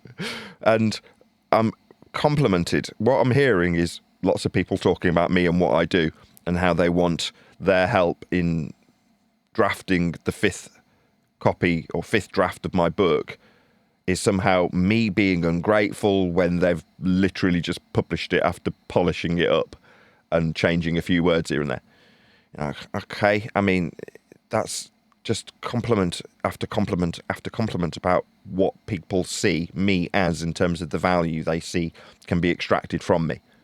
You're like, okay, fine. That's how the world is at the moment. That's fine. But for being, as is always the case and has been for 10 years, my general concern is just how poor I am. And this book, as much as people saw it as their swan song, their ability to show how ungrateful I am when disseminating my story with your name on the front of it. Okay, I mean, if you want to perceive that projection to be true, again, more power to you. What do I want in reality? I want to make some money off my story that I've got to tell. Now, in offering assistance, it turns out that the people had ulterior motives. They wanted a swan song. They wanted their name in lights. Okay, fine. That's what you wanted out of it. Me, I'm a lot more base. I just wanted money, right? I'm pretty poor. Like, it's a struggle. Like, the internet bill didn't get paid this month because the microphones have whittled down to next to nothing, and I've done less and less YouTubing whilst writing my book. Now, that's me wanting to get a project done so it can turn into money. That's it. Now, in order for it to turn into money, it's got to be a good product, like a really, really good product. And even then, it won't sell itself. I will have to go out and promote my book, like heavily promote it, which initially will cause the same downturn in finance from YouTubing in general when it's being the case that I need to chase up leads and get on people's shows and do and promote the book, right? But for me to be willing to dedicate that amount of time and sacrifice the revenue from other streams of income that I've had, namely microphones and YouTubing, it's got to be a good book. Now, other people's books might be good, they might not be, who cares? I can't remember the guy's name, but about 2 or 3 years ago, somebody came on the show who was very argumentative and pointed out that they were going to bring out a book that was revolutionary. Never heard anything about it. A year later, someone said that they read it and it was a piece of garbage. I'm like, oh, well, that's a shame. You know, you'd hope it would be a good book. Now, if that was the case and that person's book was based on me, I'd be even more heartbroken. So in a way, you think, well, if there's books out there that are based on me and what I do, I hope they are good, especially if they've lent heavily into material that was produced in my presence, in my conceptual workshop, under my supervision. You'd hope it's good. Now, polishing up a dog turd and changing the context from me to some woman called Betty who no one gives a flying fuck about and has never heard of, under the authorship of 2 people who no one gives 2 shits about, is inconsequential to me.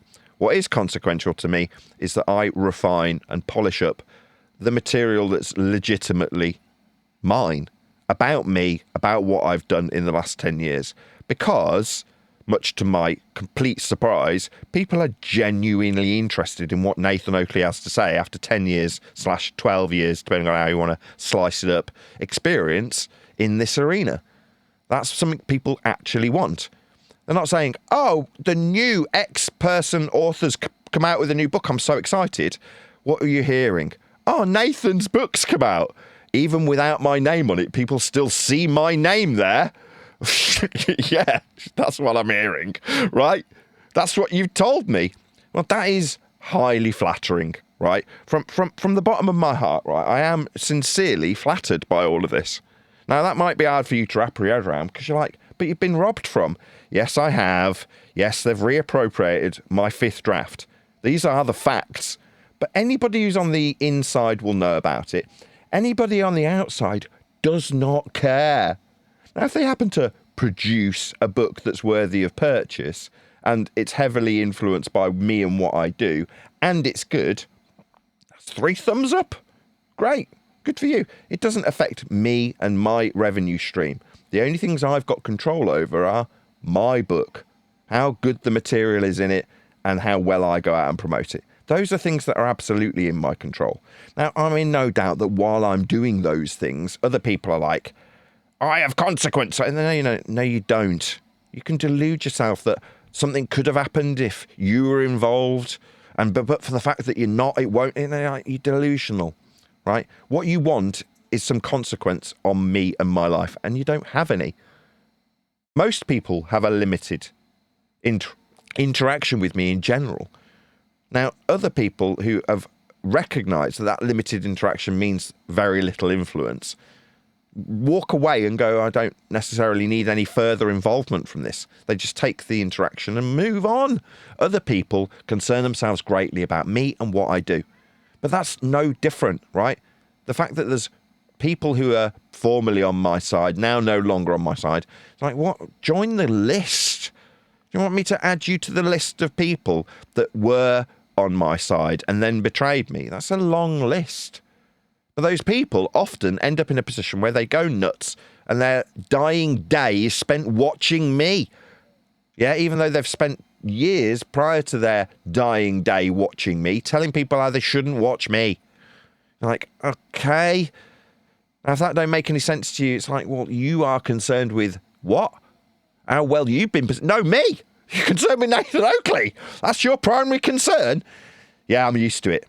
Yeah, that's why people want a chunk of me. That's why people want to reappropriate or recycle my 5th draft. Like, okay, that's what you want. You want to be me. That's what you want. And your concerns in life are about what I'm doing and how it's consequential because you're influencing it. You're not. Delusional. But there we go. How is that different to any of the delusional Muppets and trolls that deal with us daily? It isn't. They've just become those people. That's it. That's laughable. Like, then suddenly it's about, well, how much social influence do you have? Well, you can put numbers on those things. Like, do you think it was detrimental when Jaron's calling me a scammer? Yeah, because he actually had some, not much, influence. Now, other people, they don't have that. They think they do because they're delusional. But I've suffered storms from people who do have a certain amount of pull in the so-called community that I've got 10 or 12 years experience in now. So now it's like, well, I'm not dependent or subservient to any of those people and what they did, past tense. This moment is just me with a nice open field that I can run in any direction in, with people behind me going, you wouldn't be running at all if it wasn't... Oh, piss off. Yeah, according to Flatsy, you had no arguments until QE came around. You made the bad decision. What a joke. It's all about arguments with them. Arguments. And we're saying there are no arguments. It's measured flats. That's it. No qualifiers. Don't have to add caveats. It's plain and simple. Why? I'm not comparing myself to Neil deGrasse Tyson in terms of how good my arguments are and how fairly they stack up against Neil deGrasse Tyson's arguments, because I'm not obsessed with Neil deGrasse Tyson. But how well people have established themselves is being compared to my comprehension level of what is claimed to be their arguments. It's like, why do you care what I have to say about it if you're so bleeding influential? Why does it matter? But it does matter to them how well I've comprehended things, how quickly I've come to understand these arguments, whether or not I'd have them if it wasn't for them. Like, so all of this is geared around me and how influenced Nathan Oakley is by you.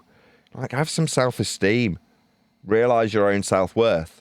Realise that how much I understand of what you think is your argumentation is your own self-confidence in your argumentation, not whether or not I had the ability to comprehend it, not whether or not Nathan Oakley's arguments have come from a third party. Who cares what Nathan Oakley's doing? Well, the answer, you do. Well, stop. I've stopped. I don't care about what you're doing no more. Just get over it. But if you want me living rent-free in your head for the rest of your natural-born days, then you'll end up dying watching my show like Bob Nodell did.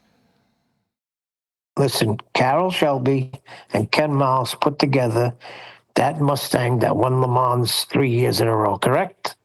But yes. What's the name on that freaking car? Ford. Exactly. All the arguments, whatever they want to call them, were formed and formulated under the Ford hood, which is Nathan Oakley. So I don't give a shit. Mr. Ford sat up at the top and he wrote the checks. Yeah, it's the Karen who's on reception that thinks she's responsible for the moving forward in business. You're like, no, Karen, you're answering the phone. You've been employed.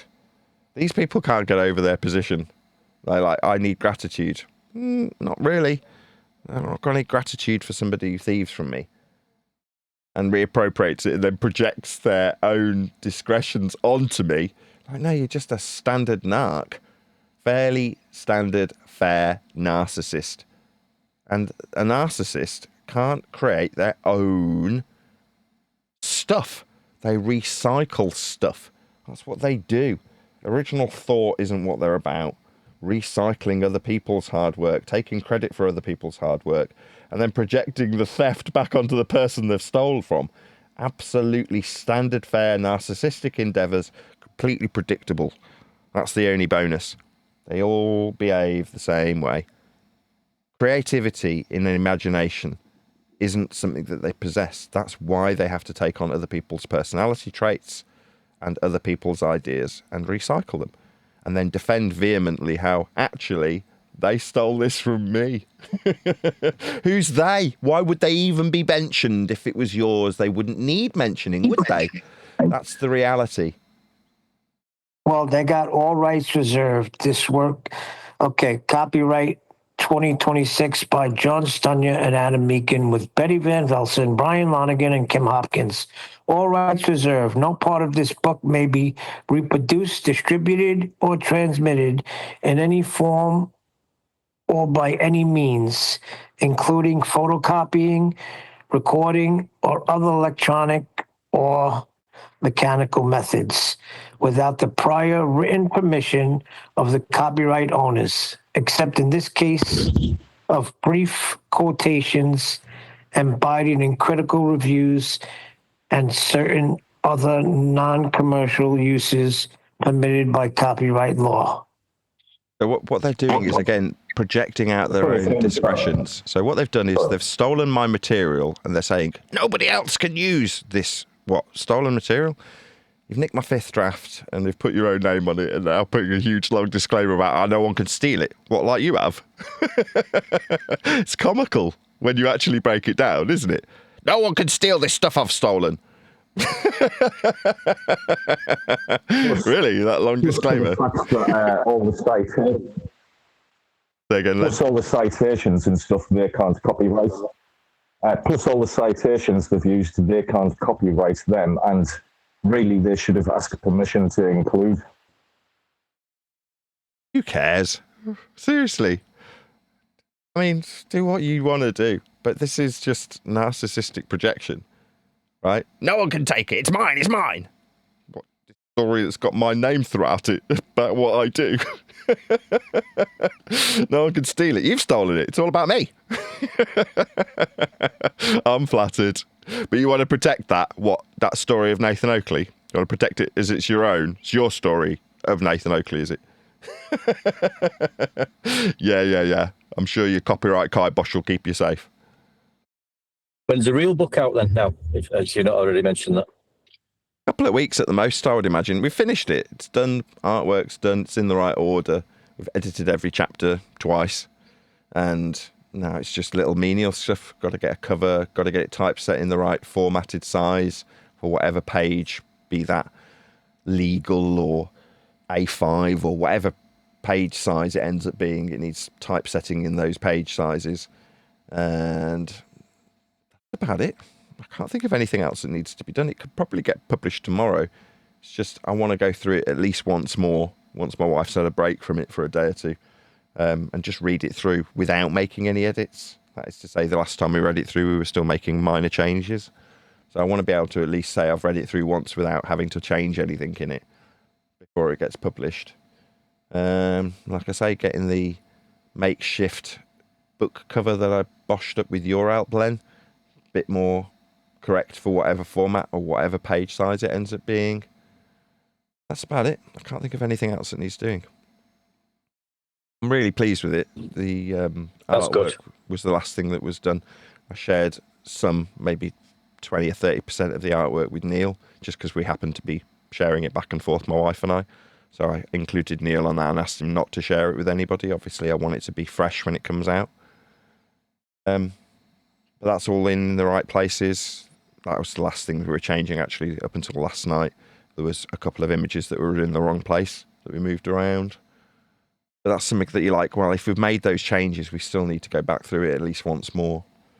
But I can't imagine that'll take more than a week, and then it goes off to the publisher. Once that's done, we'll start looking into getting it in a position where you can have paperbacks, and then hopefully a few people have got hold of the digital copy and read it and enjoyed it. And it'll start generating a revenue stream for me, more importantly than anything else. But it's a good product. I'll be excited to go out on the road and promote it because it's good. And there's been several moments now that we're at the end stages of editing the 9th draft that I'm reading it and I'm getting goosebumps from my own book. Like, this is a good chapter. That was a good ending. That's a good opening line. You're kind of getting those feelings while you're reading through it rather than it just being something that needs work. We need the ISBN number too, make sure so we could ask for them to get it in the libraries. I know there's a few by me. Yeah, I'll do that too. Yeah, it must be a good feeling after everything you've been through, because it's probably hard work putting the book together and going through it, and especially with the what happened in the beginning, it's been double the time probably for you and all that's gone on. So now you're saying you can see a little bit of light at the end of the tunnel. It must be nice feeling that. So well done, brilliant. Absolutely, it's a great feeling. Obviously, I want to put it out in a highly polished manner, though. So, like when I worked as a rep and was in the factory, there was a certain section of the factory that was dedicated to quality assurance. That is to say, the product's been made, the amplifier's been built, the boards have been populated, it's been on a speaker and been tested by the person who's built it, then it goes off to another section. Well, for the person who's built it, obviously it's off their desk at that point, and it's a physically complete item. It's functionally correct as far as they're concerned, and they've even tested it. That's where it's at. It's like, it's finished. Or, that was the analogy I gave my wife. It's a bit like a Guinness. You ever drank Guinness? No, none of us Yeah. ever drank Guinness. Okay, well, I have. when you pull a pint of Guinness and it's done in the proper way, that you pull about 2/3 of it, maybe a little bit more, and then you let it settle on the bar, sometimes for quite some time, before you then top it off. Well, that's where it's at. Obviously, for it to be in that state on the side of the bar, you've got to have actually brewed the ale and got it into the barrel and distributed it to the bar and got it hooked up to the pipes and have it pulled through the pipes into the glass, sat on the bar, but it ain't quite ready for drinking yet. Just hold your horse. That's where the book's at. Now, for me, that's infuriating because I'm impatient. You know what I mean? That's a good analogy, though. I like that.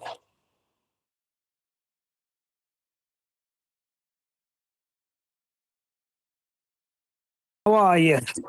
Hey. I'm all right. It's been a Good afternoon. bit of a pain in the ass for the last week. We've had no internet. So we've waited and waited and waited for a new box to arrive, which came yesterday, just not quite in time for a live show. And other than lots and lots of book work, it's been an internet-free week, generally speaking. That's driving the kids nuts, but we've coped quite well, got quite a lot of work done. Other than that, how's everybody? You all good? Why didn't you try tapping into the Ethernet, Nathan? Everything is roses. Ethernet's a real thing. Ethernet's just internal internet. Like on your box, you've got it labelled as Ethernet, which just means the cable that connects the internal computers in the internal ring in whatever building you're in. Well, that's Ethernet. Like your Ethernet cable. I know you're doing it as a play on the ether, as in the luminiferous ether, which is something else. Yeah, I know exactly what you mean. Ethernet cable, also known as RJ45. Or Cat5 cables. Not all Cat5 are equal. Indeedy. I bet Craig in Click OK is currently turning around going, what the bloody hell are these idiots babbling about? As our resident computer expert. But no, things are good. I've got 10 listings left on eBay. So at my peak microphone sales, I was at 100 listings, keeping the bills paid. And then it's whittled right the way down because I just don't have enough hours in the day to dedicate to running to the post office and buying new microphones. So I knocked that on the head in January. And obviously it's now a lot later than January, so I've run out of stuff that's keeping the bills paid. So partially, one of the reasons why the box that we had got cut off was because the bill that I had coming out as a direct debit bounced. So I reached zero, which hasn't happened for a while. And you're like, oh, crap. So I had to get in touch with them and like asking them to cut me off so I could get my wife take over the account. That resulted in them actually cutting me off a lot earlier than was necessary without the new equipment arriving, which left me without any internet, which meant I couldn't broadcast. So from that perspective, it's been a bit of a nightmare, but not an unanticipated nightmare, that is to say. I knew that there'd be a certain loss from not flogging microphones and from not doing as much YouTube work whilst finishing off the book. So from that perspective, it's not unexpected. It's just always a little bit crap when you run out of money, like with everybody. And I'm sure there's plenty of people on the panel who are poor at the moment that doesn't mean they're unsympathetic to my plight, but by the same token, there's people around me, generally speaking, that are also struggling. People are poor at the moment, generally speaking. Probably worldwide, I'm in no doubt. So I won't moan. Everything's sorted out now. Got internet, which is the main thing. It came yesterday. Just a little bit late to be doing a live show. I've handpicked a few shows, though, from my phone or from the internet that I've had, limited though it may be, on my mobile phone. I've been able to get up to it via the, whatever it is, Wi-Fi hotspot, I think they call it, and schedule shows that have been out previously as members-only shows. So there has been a slot-filling show every single day up until today. So even if you tuned in and you were expecting a live show, there's a fair chance that you'd tune in and go, is this actually live? Well, no. But I've still kept the slot filled with shows, which I'm sure you're appreciative of. You need to make a few more people moderators because it's getting very taxing. The amount of trolls that come in just spew their nonsense. I shall look into that, Neil. Plenty of trolls, you say. This is presumably on my second channel. Although no, the ones that I've been scheduling have been coming out on this, the main channel, right? In the 2 o'clock slot that I normally filling now.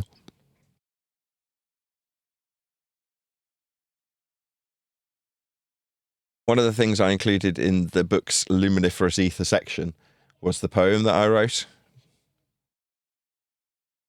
So that actually made it into the book. Do you guys remember one of the only poems I've written? Yeah. I don't know. I'd have no chance of reciting that. It is a bit of a mouthful, isn't it, that poem? Can you read it off the top of your head? I haven't got it memorised. No, I could read it if I could dig it out. I'll see if I can find it. Yeah, it's good. I like that. Yeah, when we're getting to the part of it in the book and my wife's reading it, she's like, "Can you come and read this bit out?"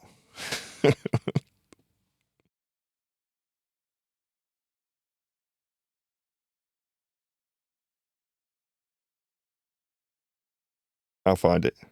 Oh, here it is. It's actually called Without Protestation.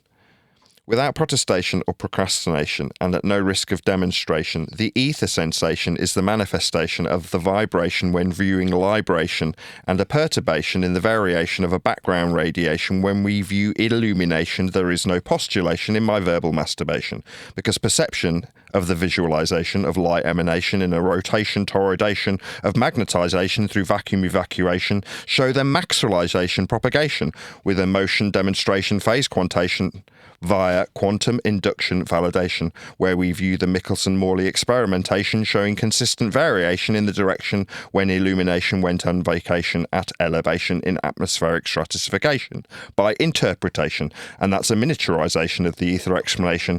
If you lack in comprehension, it's because of your education. Did I mention the free power generation? Long live the ether. This is a declaration and not a theora hypothesization. Subscribe to Nathan Oakley 1980.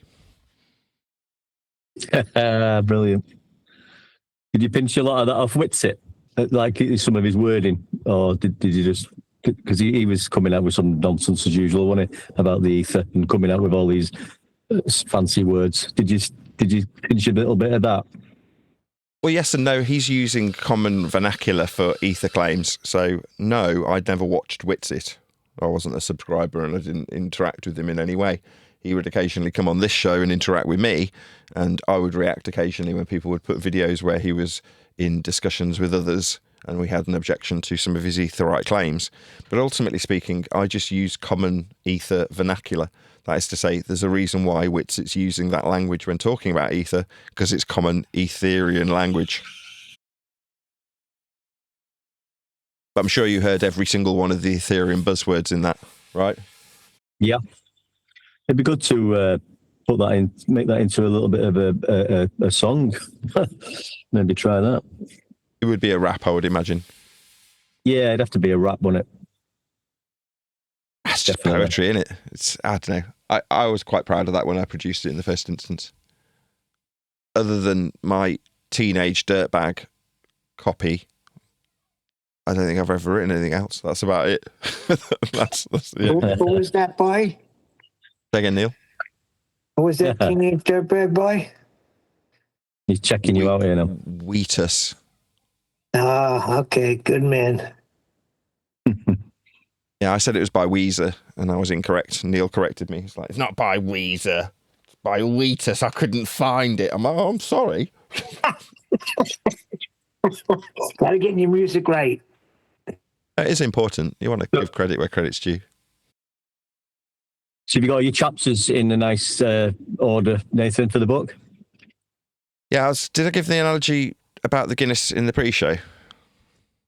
Yeah, but it could use a live show one. I like that. Okay, so I was explaining the book's finished, right? So in terms of the deadline that my wife and I had set ourselves to produce the book, it was Easter, and it was indeed produced, finished, done by Easter. But it's not going to be sold yet. We're going to go through it at least once, read through it, make sure that there's no further edits that need doing. So at the moment, the last time we read it through, we were making subtle changes and adding pictures. So now that's all been done, I want to go through the book at least once and read through, make sure it's all correct without making any changes before it goes off to the publisher.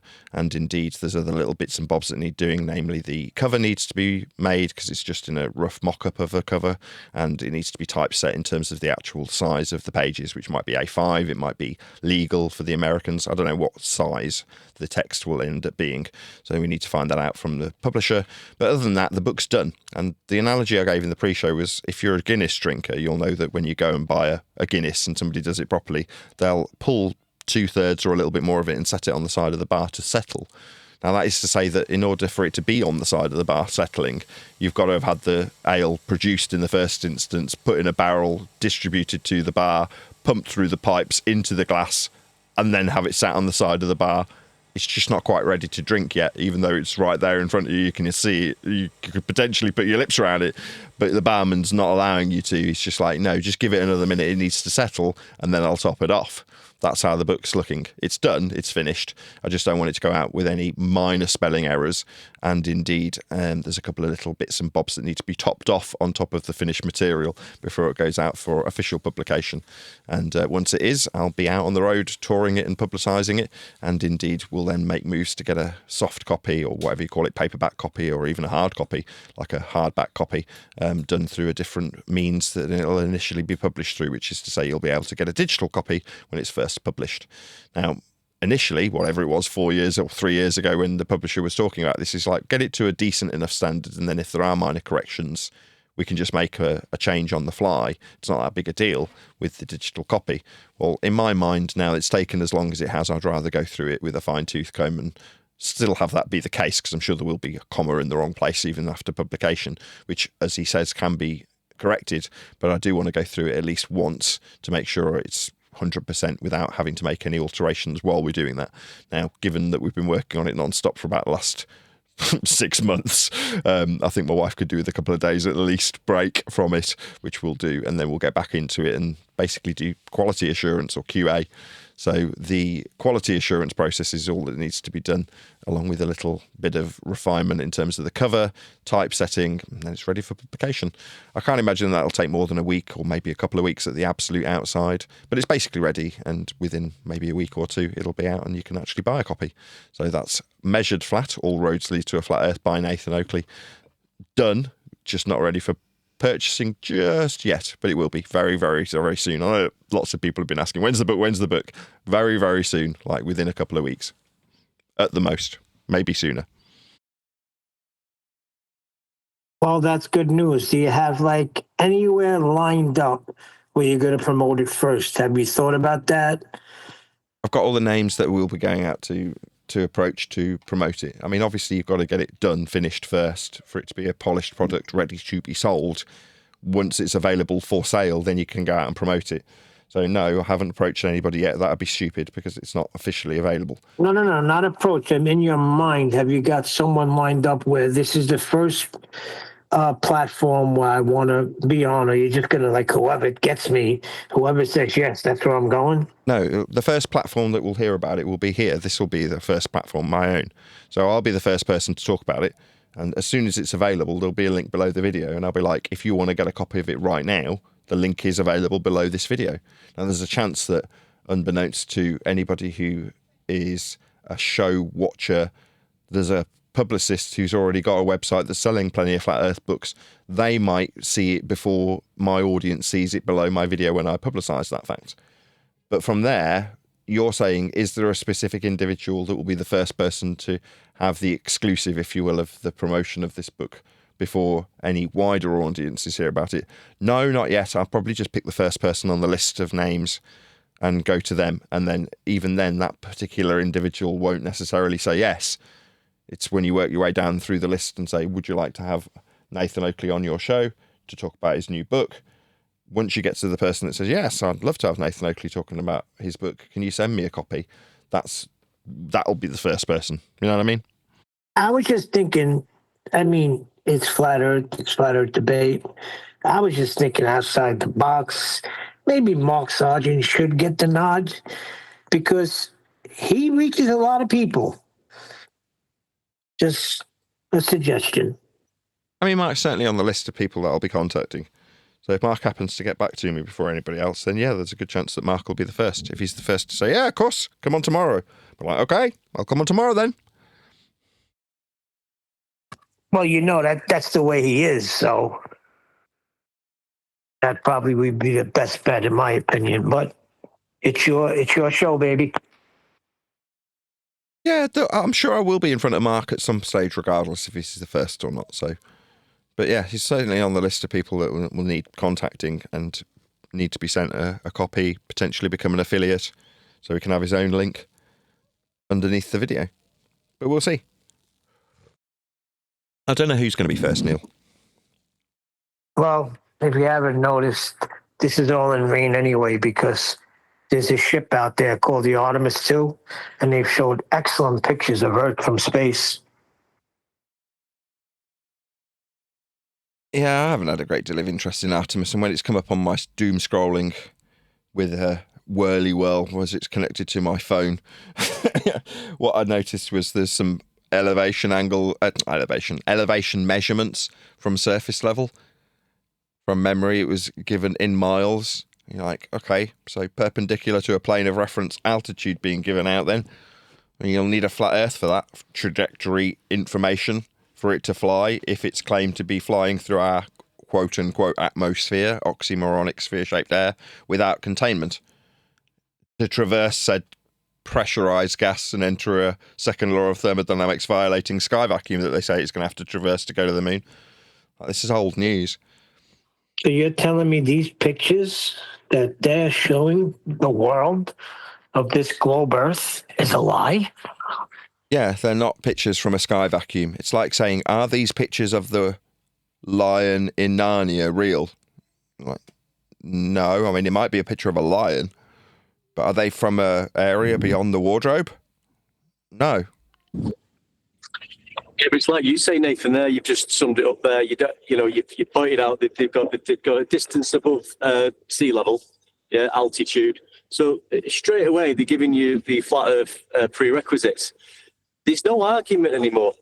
You don't have to go about the moon landing and space. Everything that is said regarding this subject, you're going to hear horizontal, altitude, sea level. You can end it right there. There is no argument now. The argument's finished. Yeah. I mean, they're going to peddle this stuff. It's a religious movement now, as far as I'm concerned. So, you know, you need to keep the congregation happy, and that's all this is. I mean, there's a certain level of anti-flat earthers that are never satisfied and need to come and tell you how this is satisfactory to them. You're like, that's self-defeating. If you were happy with this, you'd be getting on with your life. You wouldn't be concerned about telling me how this proves your sky vacuum's real. It doesn't. Now, the pictures that are coming back are akin to what I see on my screen now, right? This is a composite that I produced. And the pictures I've seen have got this layer, right? This like haze. I think it might be green. I'm colorblind, but there's like a 2 millimeter above the surface in the images that I see, green layer. And you're like, what's that? Is that the Kármán line? Is that where the gases burn their bras in defiance of natural law and go back down, go boom, boom, go splash, splash? Is that where it is, at that green line that they've got in their images? You're like, my God, this looks atrocious. It looks crap. But then you get people who are like making videos about the stuff that's ancillary to it. Like I saw one short video where the guy's talking about how they're using a Nikon camera from 10 years ago. Well, that's interesting. You're not wondering at the marvel of the pictures themselves. You're just concerned about how old the camera is that's taken these absolutely garbage pictures that don't look real. Now, do I need to get into the nitty-gritty of how composite images are? No, they're taking the pictures from Narnia. Who cares? Well, they also got videos of the astronauts using a zip line to escape the shuttle while we're watching the fireworks show go on and a big explosion and a rocket taking off. They're actually zip lined out of there and scattered away on Earth. Maybe. I mean, who knows how they pull this off in terms of the fakery. I've seen all sorts of explanations suggesting that they launch them out and dump them in the ocean in the Bermuda Triangle. And I've seen further reports of people in that area showing NASA wreckages that you just wouldn't expect to be there. And they're just showing it floating around like Flopsam and Jetsam. They're like, look at all this NASA debris. I'm like, yeah. So the funny thing is, me and my wife were watching it. She's like, but I don't understand why it's not going straight up. Why is it curving back down to the Earth? Is it following the curvature of the Earth? Is that what they're saying? I'm like, I don't know. I think it's got to reach escape velocity. Something, isn't that the way they describe it? It's got to reach escape velocity. So, it can't reach it going straight up. It's got a curve going back down because it looked like it was launching back down to the Earth. Makes like this big arc. Yes. So they need an escape velocity in Narnia, do they? I mean, it's just a glorified rocket show, like with fireworks, isn't it? That's all it is. It's a fireworks display for kids and grown-up kids, like your average adult 12-year-old. I don't know. My fireworks go straight up in the air and explode. No, my fireworks do not curve back down. Your fireworks don't have rocket boosters on the end of them that can last a lot longer.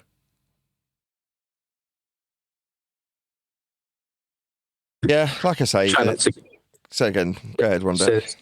I try not to get dragged into all that moon and rocket nonsense. But you do find yourself just having a little look and seeing what people are saying about it. But like I was saying, not just globe, but the so-called flat earthers want to keep the argument of the nonsense going as well.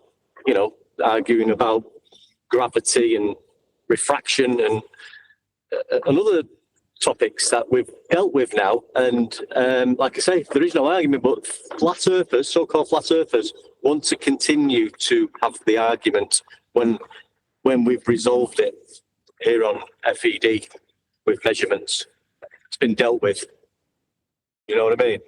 It seems like they want it, right? One deck, like it seems like from what I could see, just taking a quick look around at what's going on in this server and that server, they want to talk about these things and argue them. Like you said, refraction, that's the big one now. People are arguing about refraction. People are arguing about gravity. People are arguing about everything. But nobody's talking about how Earth is measured. In a detail refraction, you're going to describe it from a plane of reference. The deviation in what is described to be real, not terrestrial, refraction, requires you detail it from a plane. It's like all roads lead to a flat Earth. Refraction's no different. If you're applying it to an actual measurement of Earth and its surface, it is flat.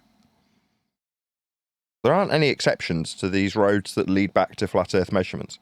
When people are arguing about refraction, you're like, is the refraction that you're arguing about the refraction that's deriving an R value for a surface that's been consequential in its flatness to achieve the R value for you to apply 7/6 to it? Like, well, you needed to acquire your R value from a flat plane with elevation angle measurements, or a depression angle in the case of Al-Biruni.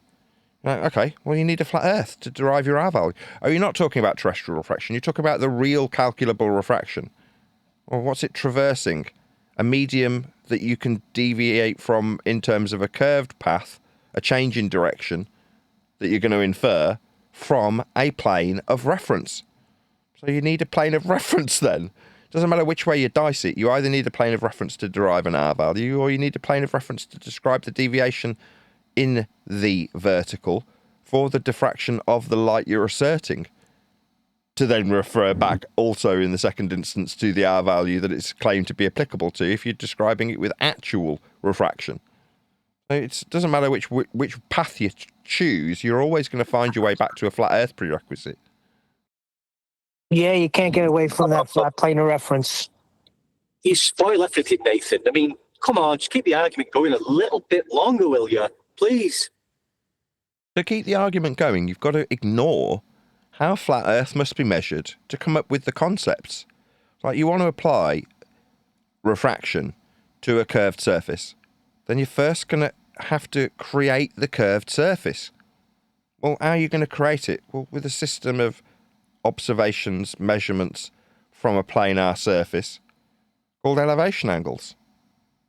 If you're going to do that, then you need Earth to be flat for us to have this argument about how much mathematical 7/6R radial value refraction is applicable to a ball Earth that's been created with those same measurements. So, well, if we're going to create the ball with the flat Earth measurements, I'll just take the flat Earth measurements and I don't have to do anything.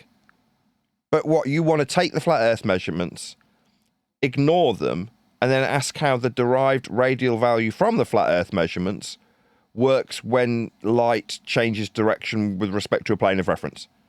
I just hear lots of flat Earth prerequisites. That's all I hear.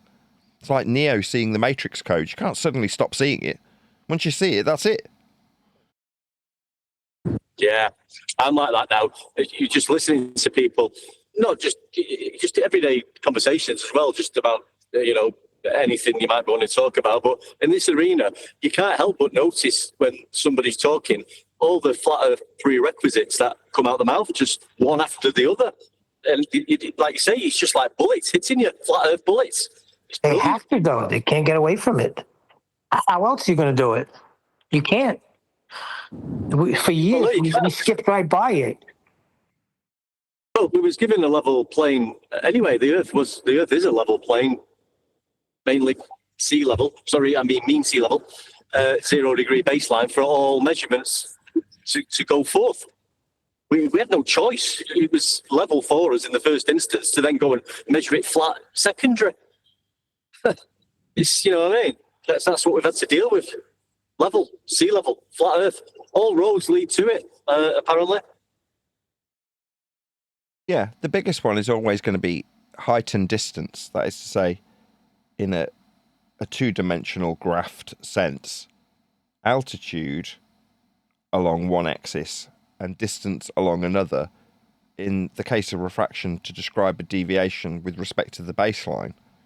Like, all of this is just another flat Earth prerequisite that you're going to need to adhere to and then simultaneously dismiss so you can violate it. So you can say what the Cartesian system that's been referenced to create these descriptions of these measurements deviating from the reference, from the baseline, actually has a curved baseline. No, you can't describe a deviation from horizontal if you're going to bend horizontal. And in the first instance, that's precisely what you are inferring when you describe refraction. You're automatically requiring a horizontal plane of reference if you're going to describe a deviation from it. Now, I don't care if you don't want to utilize your own flat Earth prerequisite horizontal baseline because you don't like that you need it. I don't care. I'm not the one making any claims about refraction, or do I care about it? But you will require a horizontal plane of reference for you if you need to assert that there's this thing called refraction that's somehow consequential to the violated baseline. You can't violate the baseline. You don't have to like it. No, you can't. Same thing with flight, because you got height and distance with flight. That's it. I'm surmising and imagining, Nathan, that within the book, I think it'll be a great read, because I can imagine that you'll be talking about some of the outdated housekeeping questions and what we used to argue about them topics, and explaining them topics, but then concluding and bringing out that all this will require a flat Earth measurement, or it's either useless and it's got nothing to do with measurements of Earth, or you will require a flat Earth in the absolute beginning to be even discussing the topic. And I'm really looking forward. I should imagine that that's what you've done, hopefully. Yeah. Yeah, there's Yeah, and there's only one important housekeeping question now anyway, right? any evidence that Earth is measured anything other than flat? Negative, because it's measured flat, because it is flat. It's just that simple, folks. Yeah. Eratosthenes measured an angle. Al-Biruni measured elevation angle, depression angle. And I don't think there's any other so-called globe-proof measurements, is there? Well, what Yeah. I'm saying is it's just that simple. I mean, do I have to add any caveats to how it's measured flat? We went over it with height and distance, with flight and with refraction. I don't need to add anything. I can confidently say how Earth is measured because it's measured flat. Nothing else needed. You can also just start with sea level, like I just explained it, and that's your starting point for all measurements going forward. And it's level to start with. That's what we was given. That the creator gave us a level plane of reference to start our measurements from. How kind It's funny. It's funny because when you look at the Genesis account, I'll bring up the Bible because this is what I know as the creator. It talks about how the earth is coming up out of the water. So up at a sea level comes dry ground. Yeah, like in Hawaii. Yeah. Is it Hawaii? Those volcanic islands that seem to just spew ground up from the sea level and then it's suddenly really fertile like a few years later. Yeah, but it's coming up out of the ocean and it becomes dry ground, and that's called Earth. Natat Yeah, Unitox Femu, who says, do not violate elevation profiles. Thank you very much for the super chat.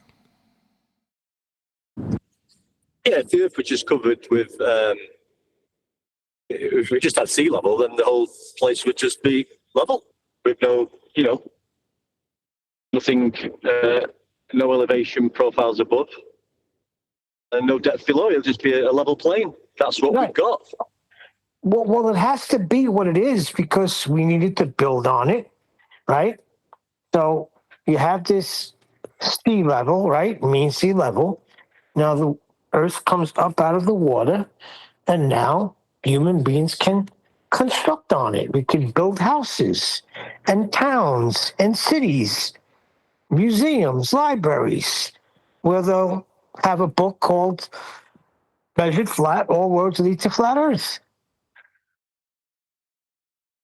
Available soon.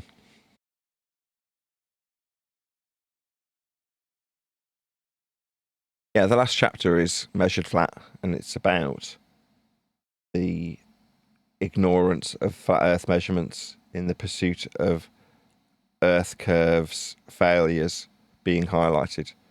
So my last chapter, Measured Flat, is about Robin Poe, which might not make any sense, but Robin Poe was the first person I interviewed. So it's describing how my very first hangout had one live stream viewer, and it was Robin Poe. Now, I've changed her name in the book, as is the case with everybody who gets a mention. They all have their names changed. But in this case, because it's specific to an individual who I don't mind talking about on a live show, Robin Poe is talking about her connection that she's making for her transmitter in Ferrari, Italy, and how the elevation of the mountain between her and the previous relay is precluding her from getting a decent signal. So she turns the transceiver or receiver back to the point source over 110 miles away and gets a perfect signal. Now, in her rendition of this story to me for a live audience on Flat Earth UK, she's explaining how there's a lack of Earth curve blocking the view. Now, in summary of the end of the book, I'm explaining how now we would point out how the elevation of the mountain to describe its obstruction of her view is measured from sea level. It's topographical changes, elevation profiles, that's altitude, and it's flat Earth prerequisite description from sea level, and how Earth is measured to achieve that part of the story for how high you are up a mountain. The distance between the point source and her at over 110 miles is a horizontal linear distance measurement in miles or kilometres if it's phrased differently. The distance between the relays at 25 miles is a horizontal distance measurement all of which requires you must first accept how flat Earth must be measured just to tell the story. But back then, we ignored the flat Earth prerequisites, accepted them as true to describe how curvy the surface wasn't when a presumed to be blocking your view curve of the Earth wasn't. Now, that has been paraphrased into the we see too far aspect of the so-called debate over the last 10 years. Now, we don't see too far. We've just got eyeballs. And if we're going to describe how far we do see, we're going to need flat Earth measurements of distance to do it. And if you're going to imply that there's a limitation to your angular resolution, also a flat Earth prerequisite, then you'll describe it from an altitude that's measured from sea level. Well, there's 3 flat Earth measurements that you're not going to get past in these modern times of a so-called debate. There isn't one. Every description of everything ever to infer that we see too far, that there's a limitation to the view that isn't there in terms of Earth curve, that if you've got a zoom camera, you can bring things back, all has a requirement of Earth be measuring flat before you can make any of these assertions or so-called arguments. These days, why do we need the story about the Earth curve not being in the way of the relay? Just the 110 miles itself is a flat Earth prerequisite. It's a measurement of Earth's surface at a distance that you can ascribe to a location that is, quote, 110 miles away on a flat Earth, as per the scales on the maps. This basic principle of Earth measurement is something that we have ignored so we could pretend to argue about how Earth curve does or doesn't get in our way, we're seeing too far. Seems sad. Every measured distance is flat. Every measured altitude is flat.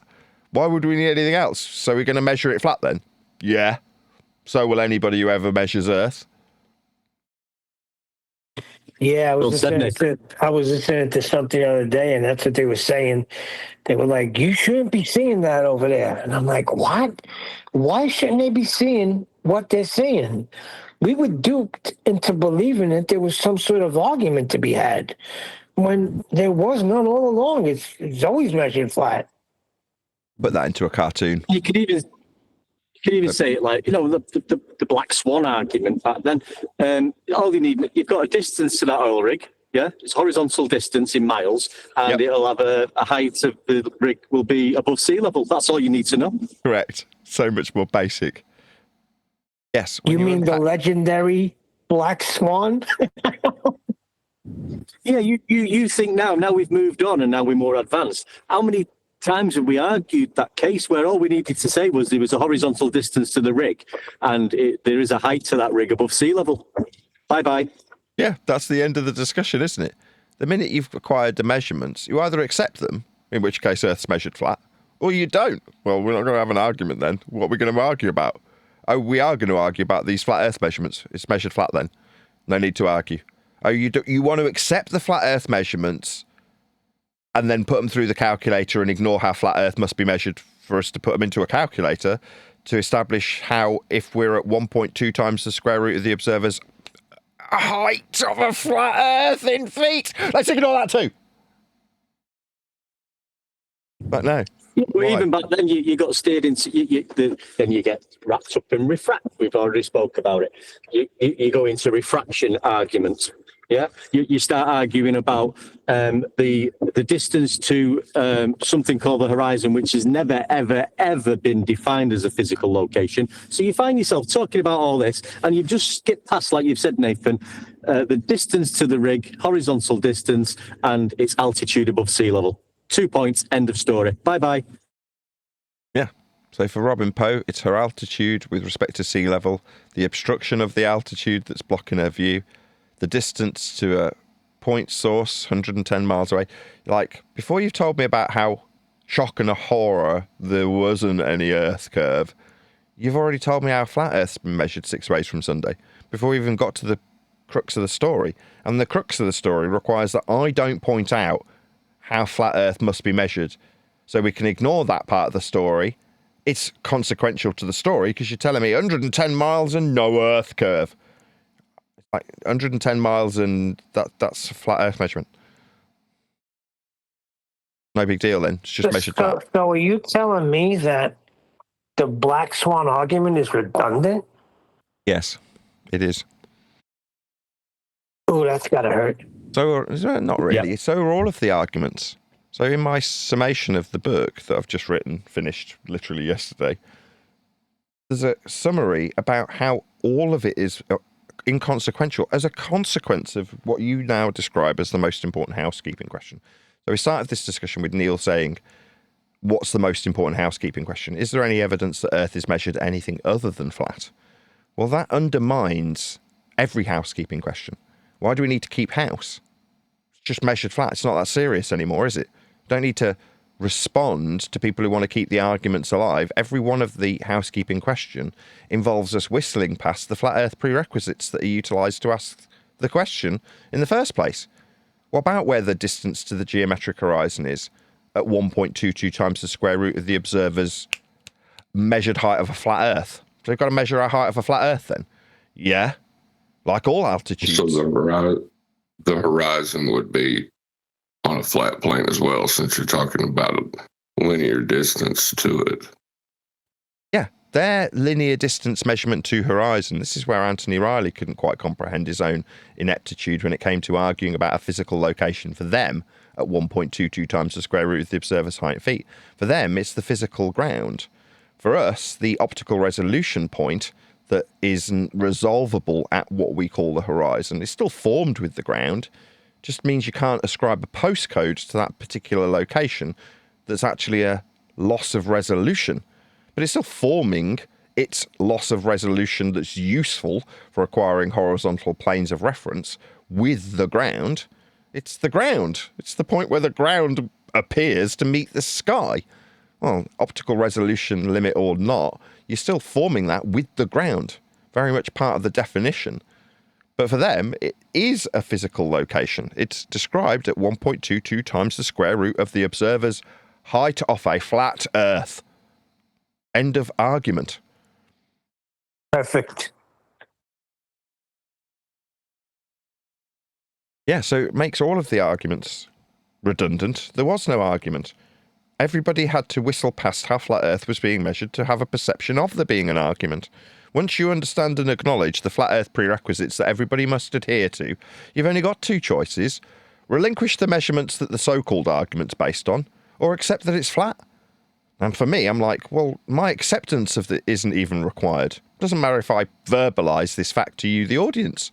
It'll still be measured flat, even if I don't say a thing. So who cares? It's not that serious anymore, is it? Oh, yes, it is, because if you would have been paying attention, certain panel members were telling you from 2019 that it's measured flat. You just weren't listening, Nathan. Yes, it's all about You how... needed your special boy to tell you. Exactly. When a special boy said it, then it made sense. But, you know, these things were John, being refractive said in curvature. 2019. You get acknowledgement for it in the book, by the way, John. No. Well, he should. No. You're modest, but you are, because you have, and you are being acknowledged because you were the originator of this particular revelation. The fact that it took a significant period of time for us to actually pick up what you were putting down is a testament to our ignorance in inability to comprehend what you were laying down for a fairly significant chunk of time, I would say, John. While you were laying it out, right, you'd already gone into debate having conceded every globe point that could potentially be argued. Because you already knew all roads lead to a flat Earth. It was an utterly inconsequential concession to Mucktoon. Because who cares? Yeah, I'll give you all your globe points that require flat Earth be measured. You knew it long before all of us. That's not fair. I knew exactly what he was talking about. Who was that guy who wrote that poem now? What was he called? Oh, yeah, that guy won that. The original point where this got marked in history was with Bunk and Debunk. Who remembers Bunk and Debunk? Who could forget Bunk and Debunk? Bunk and Debunk was John's way of explaining how you take flat Earth measurements and turn them into a sphere. Now, if I'm honest, John, that was too complex. Yeah? Now, it's not your fault that you were taking the complex nature of sphere creation and extrapolating out the flat Earth prerequisites from it to make a point with a couple of puppets. You just had a firm grip on the reality of how flat Earth must be measured to create a sphere before we had fully comprehended that there's a prerequisite flat Earth measurement. So it was just a bit too much, a bit too soon. But now, on reflection, you're like, well, you get credit for it. You don't get it in your name. You've got a completely fake name ascribed to you. Thank you. Thing is, though, like this, the pardon the pun, the level that we're at now, you know, what we've just been talking about for the last hour or whatever it is, 45 minutes. Once you get to this level, you're in a different mode. Yeah, a lot of people, like I've just said, a lot of flat earthers still want to argue. They want to argue about the heliocentric nonsense so they can have a fight with somebody and overlord over that person. You don't need to do that. What you need to do now is work on yourself and get to this level. It's so calming and relaxing, and we're going to take you there because we are the pick of the crop now. And Nathan's book will be too. I like the way you did that one, Dick. Just like a prayer, we'll take you there. But he was saying that how you can relax and you don't have to lord it over anybody, but we'll take you there. Yes, indeed.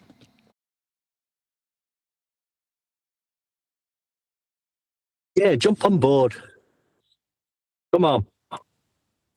Well, one thing is said that, this is the greatest globe debunking, and that's cool. You want to continue to debunk the globe?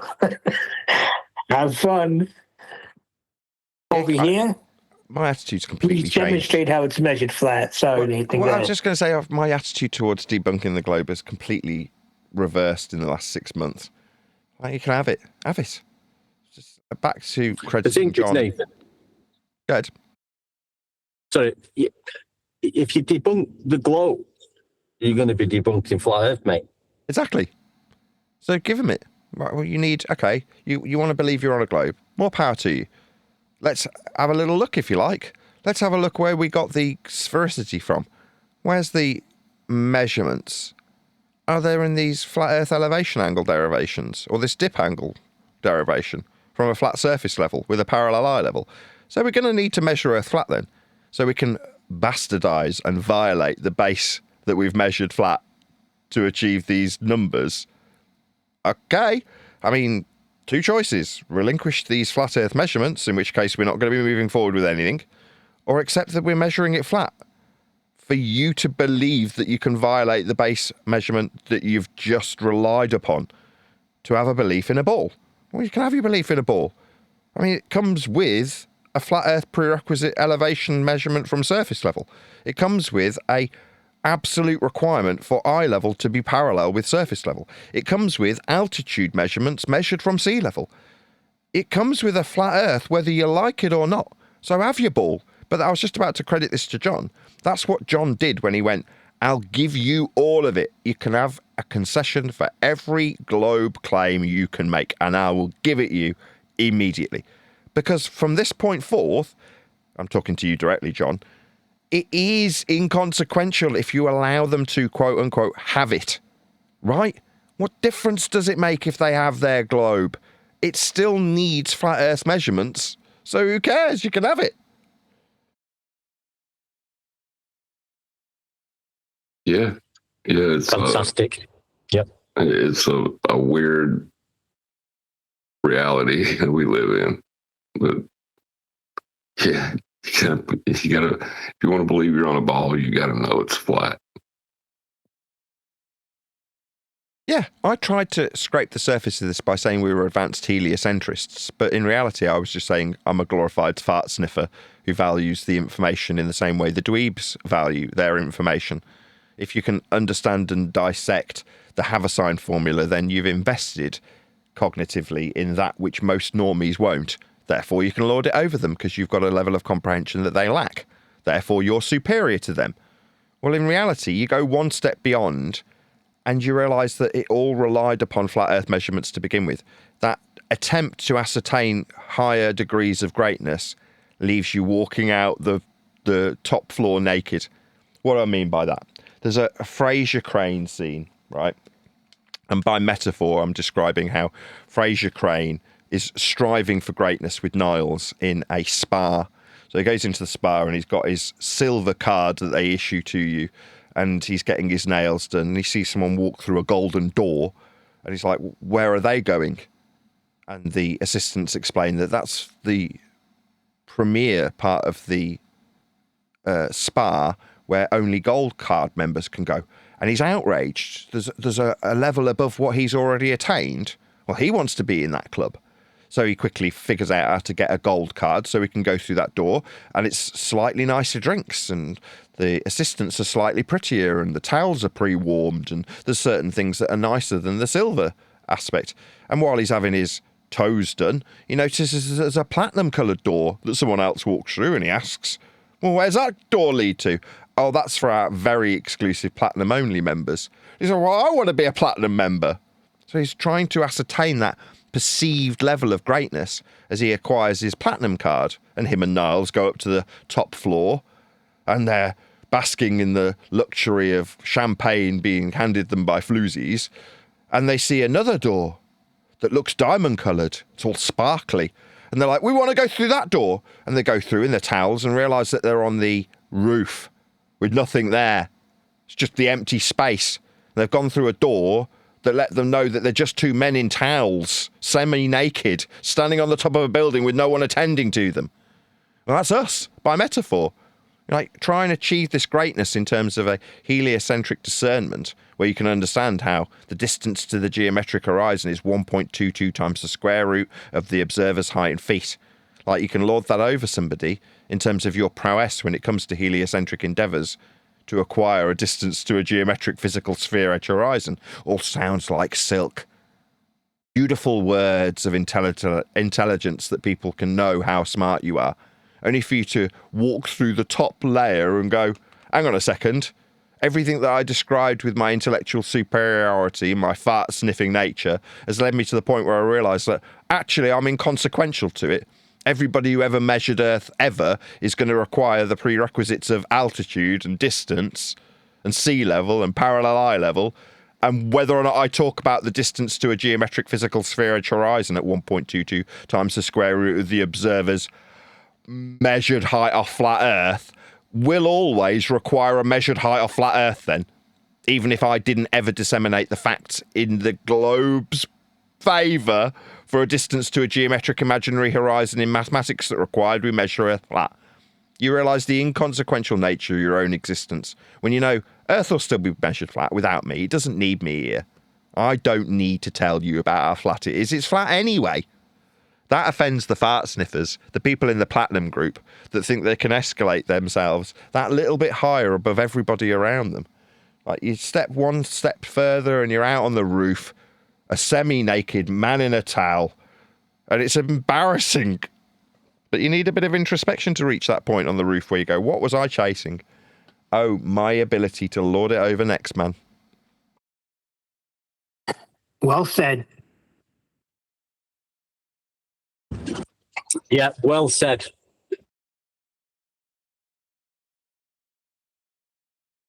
But still, there'll be people out there that will appreciate some of the informational chapters in the book when it comes out, that will want to know about how heliocentrism breaks down. But they'll have to get used to me peppering it with the prerequisites of flat Earth requirements throughout, because it's non-stop. As I'm going through some of the housekeeping questions and how they evolved, and ultimately in the last chapter pointing out how they're redundant now, you're getting me pointing out all of the flat Earth prerequisites that are needed to make the argument. So it's absolutely unequivocally clear by the time you finish reading that all roads lead to a flat Earth. You can't escape it. Well, the only reason they become redundant is because of the final question. I mean, that just knocks everything out of the way. It's like, what have we been doing? Like, for years, we were arguing and looking for curves. Then we come to an understanding that, holy shoot, everything's going to require a flat plane of reference. Earth is flat. Therefore, is there any evidence you could measure Earth anything other than flat? is the only question that's relevant. And there's only one answer, and that is no.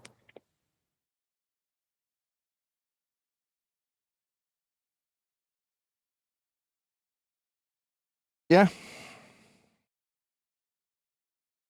So I will keep you all posted. Hopefully within a week or two, we'll have a published book out for sale. Woohoo! That'll be amazing. Congratulations on your book, Nathan. We're not quite there yet. Like I say, it's sat on the bar. Congratulate me when you've got your lips around that giant pint glass, supping down your Guinness. For now, it's just settling.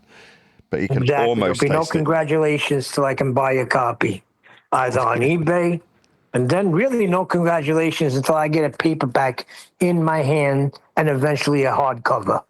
So you got a lot of work ahead of you. Get busy. Yeah, there is a fair bit of work in front of me. But this isn't a race. You know what I mean? I've been poor. People have been very, very supportive via PayPal. And it's all been funneled to my wife to the point where I've completely run out of money. But if it wasn't for me doing that, I don't think she'd have had the motivation she has. I'm not saying that she's only financially orientated, but you know, she does plenty of overtime for her current employer because they pay her for it. So I've essentially stolen that incentivization, and the only way I've been able to do that is because of the people who've supported me financially via PayPal. So I am incredibly grateful. If you've given me any money via PayPal in the last 6 months, it's all gone towards my wife's endeavours to help me edit this book. So I'm extremely grateful.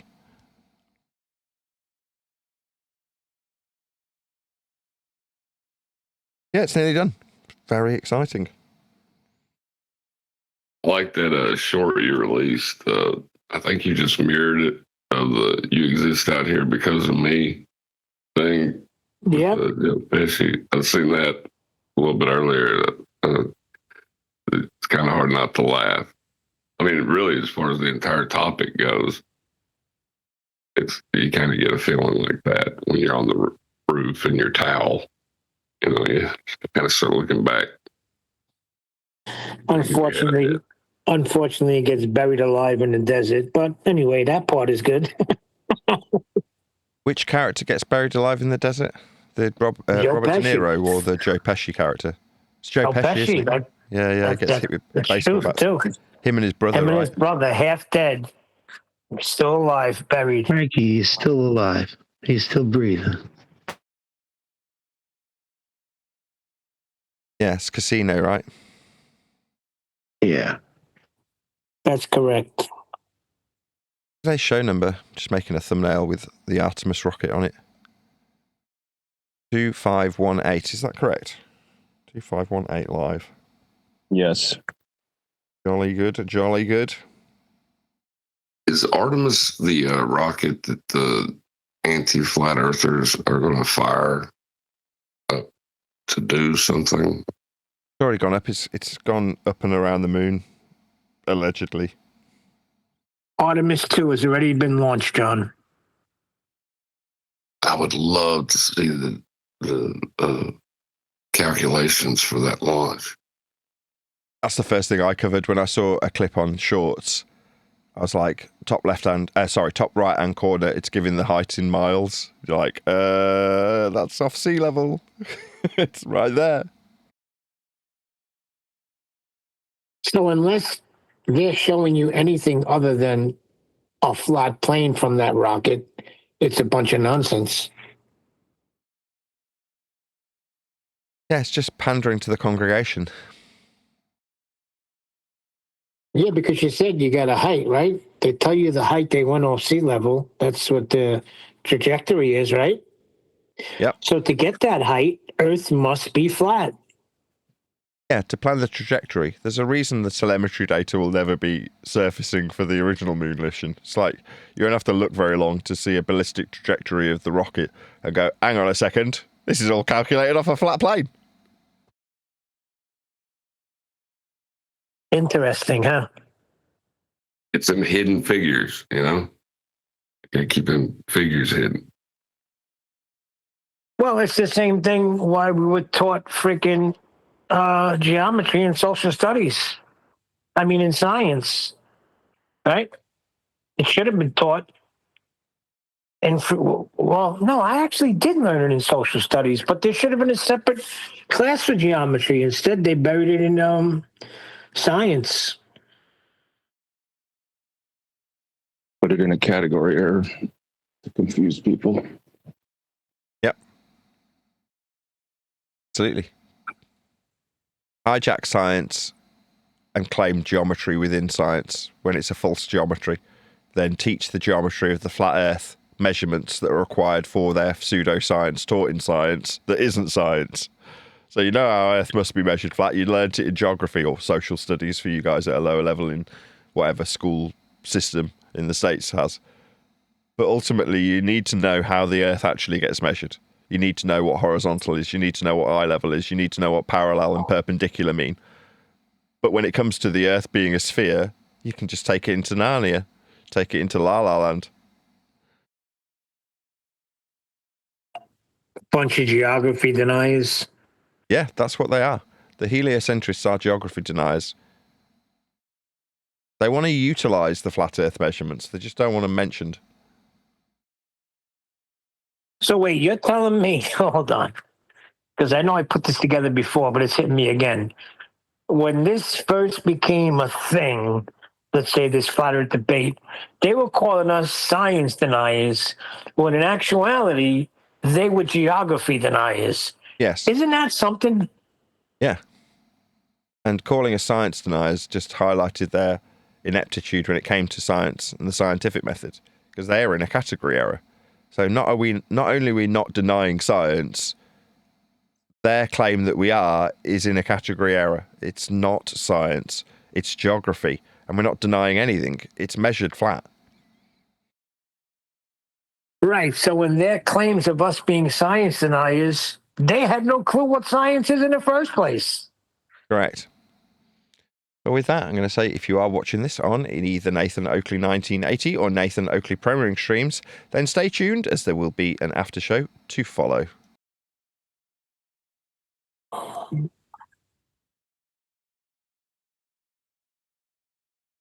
And you ain't supposed to rebroadcast published work. You know, that's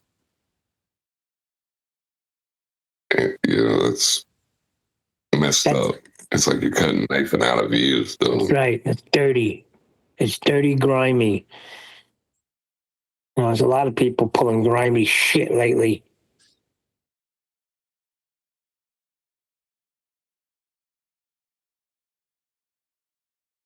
Very good. Good show. Thank you guys for helping me. Thank you. You're welcome. So Divergent Droid, this Alpha Murphy guy, seemed to suspect that he's feeding this, what's going on now, over to other people because they're responding in live time. So that's why I don't even want him here, and I move him to another room. If you have a problem with that, then I will not do it. I have no idea what you're talking about, but fine. Did you see the Divergent Droid, because Alpha Murphy 72 keeps coming in here. saying? Did you see the apparently is it Fight the Flat Earth and Toon got David Wise into a blank podcast setup, and they changed the voices, pretending they were teachers and everything. Oh my god! No, tell me more. Well, I'm not listening to. I clipped it before, but they're asking him questions, and he's talking about gas pressure without containment. He got the, I think he got the terminology of the 10 to the minus 17 touring correct. But I was going to go back and have a listen, but yeah, he's been mugged off big time by Toon and like the Flat Earth. I can't help but laugh sometimes. I'll watch it and then let you know tomorrow. You know, every time you mention their name, they have a little tick, and they hold that as a badge of honor that we mention their name 10 times during the show. Oh, God. Decorated that. If I was going to flashlight. Say again, John? Sorry, mate. I was going to say, if I was going to flashlight myself, I'd want somebody to recognize it too. Oh my God, I forgot to join the freaking live show. Christian Zekas, Were you in the chat? And did you handle business while you were there? Because I totally forgot. Oh yeah. Okay. They were removed. The poop starters. I was explaining to Nathan how they come in with 5, sometimes 10 different sock accounts, and it goes on all during the show. Yep. Literally, they'll be removed, and 5 seconds later, boom. That's why I've always referred to them as the 127 sock account gang. Well, the one guy you knew immediately. He's like, "Is Nathan's book coming out? It's Easter, and I got cousins coming over, and I had it all planned to hand them a book." And he kept going on, and I knew who it was right from jump. I knew who it was, but I played along, and then finally, ha! I thought you weren't going to have a conversation with me. Guess who it is? I won't mention a name. Pitch data, but yeah. So that's what they do. That's all they have. It's like they can't give you any proof that Earth is a sphere because it's measured flat. They know it, so they want to come in and play little children schoolgirl games. You start arguing with him, mate. They'd be happy then if you start arguing with him about gravity. Right. But we don't want to. We just want to point out, here's the thing. This show started and all of a sudden housekeeping questions came about. So now we're focusing on the main housekeeping question. And they can't handle it because that housekeeping question knocks everything else out of the box. So you can't argue about gravity. You can't argue about refraction. You can't argue about axial rotation.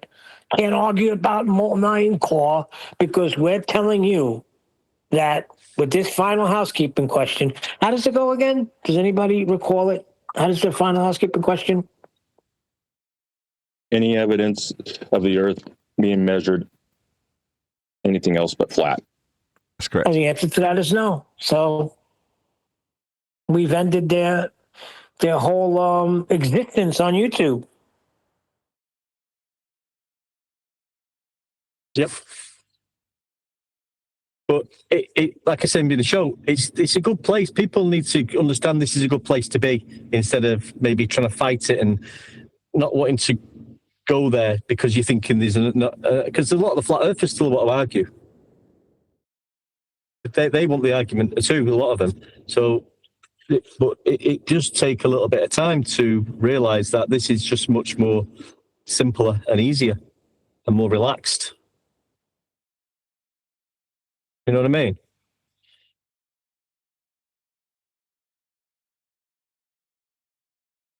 Yeah, it's just chill. It's just reality. You can tell them to have a great day. I mean, look at we've spoken nothing else but flat Earth for an hour. Yeah, still conversating about it. We're still going over the points. We're still discussing the topic. It's not over. You just need to change. So you think there's a fear that you think that's what it is? One deck that there's a fear that if everybody's parroting how Earth is measured, that there'll be nothing left to talk about, and they won't be able to have 24/7 shows.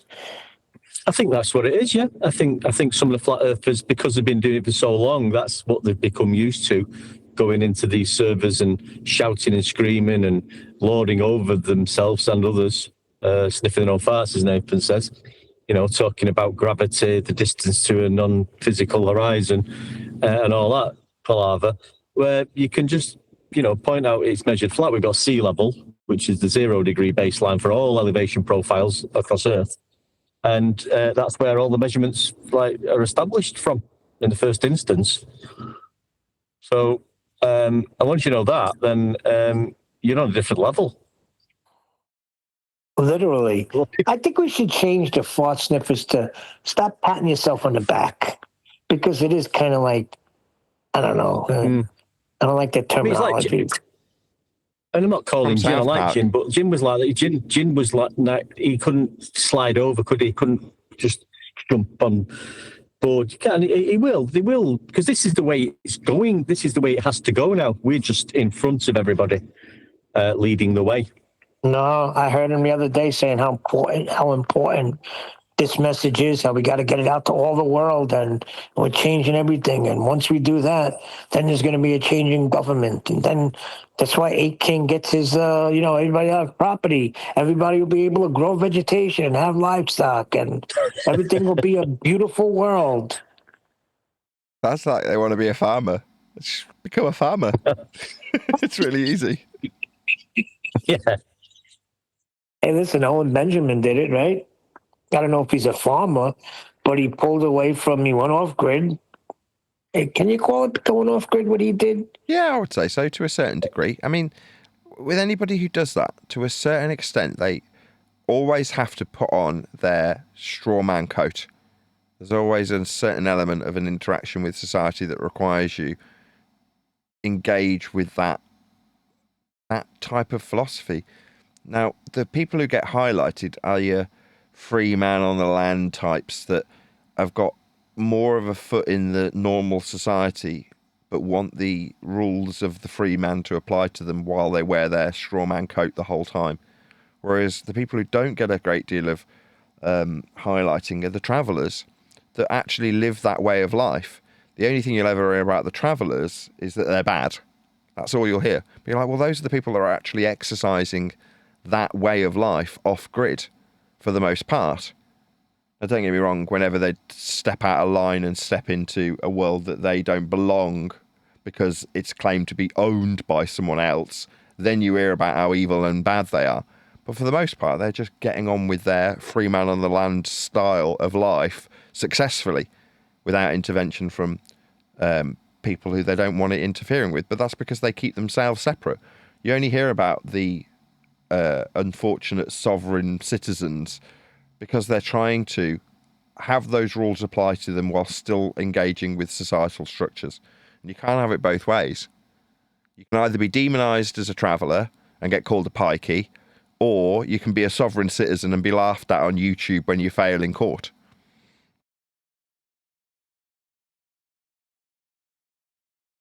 When you say go off grid, Neil, are you talking about a 2D grid system, mate? Do you know of any other? No. Oh, dear.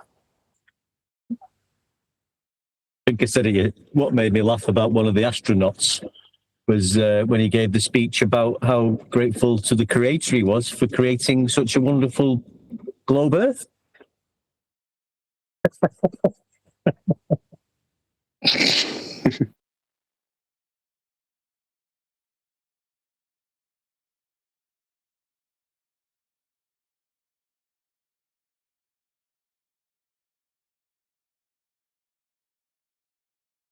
Who's this guy? Don't trust me. Does anybody recognize him?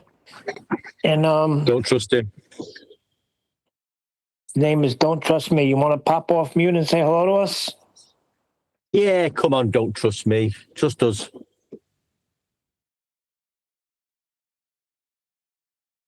Tell us a story. You know, it is a voice chat. That means you use your voice. Now, we're not saying It's you have nice to come on. Hold on one second. Not saying you have to Sorry. come on and dialogue, but at least come on and say hello to us. I think we've all done it, haven't we? Hiya, mate. Sorry. Yeah. How you doing? Welcome.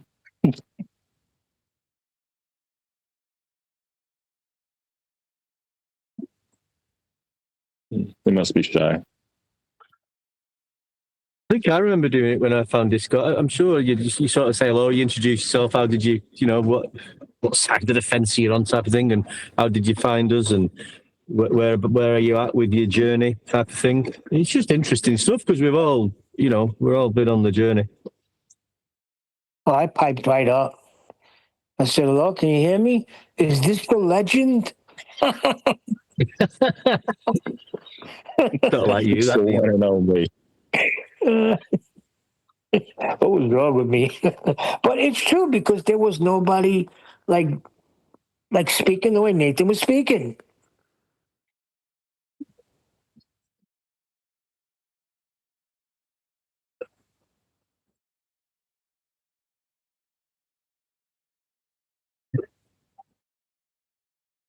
One deck wanted to get involved. Hey, one deck. What did he tell you? Yeah. What did he say about you? Get rid of that one day. I was like, I don't know who he was talking. It might have been a Kumu virus or something like that. And I'm just listening first time in. I'm thinking, wow, who is this guy? That's slating his Glober, because I've just been getting loads of grief on the social media off Globers because I knew nothing whatsoever. I thought, and I just wanted to do this, and I didn't know how because he kept sending me the evidence of the curved Earth and how the Greeks measured the Earth, and I didn't know what to do with that at the time. And then I heard Nathan, so I'm thinking, I'm going to fucking join this guy. So I start shouting in the background, yeah, dickhead, on fucking interrupting Nathan in his flow.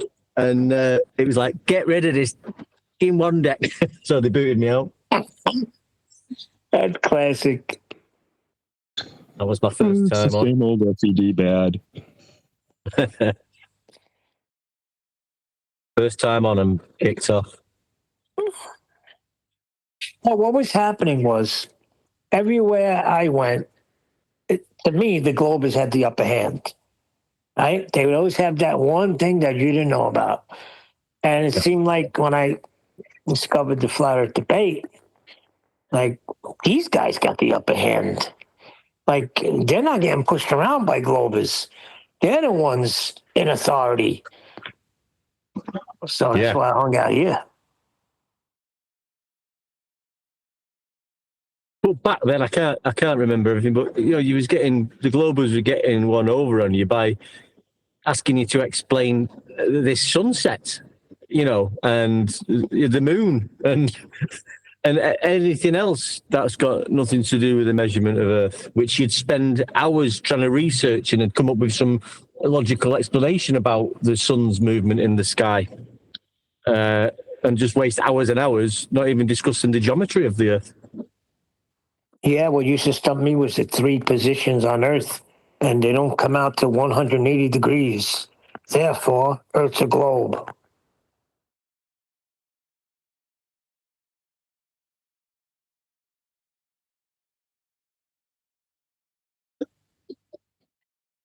Meanwhile, 180 degrees. Oh, meanwhile, it was just flat Earth, mate. Sorry, guys. Sorry, bro. Yeah, the 180 degrees measured from our flat Earth, straight angle or a triangle. Right, but in essence, all I had to do was say, well, then it's not a triangle. It shouldn't have stunted me, but it did. I was like, oh, shoot, it's not. What am I going to do with this here? Holy shoot, is it a globe? I don't know. I'm talking 2015, 2016. And really, it's not even a triangle. And you can't even be talking about triangles on a sphere. Nope. It's one of the banned words, mate.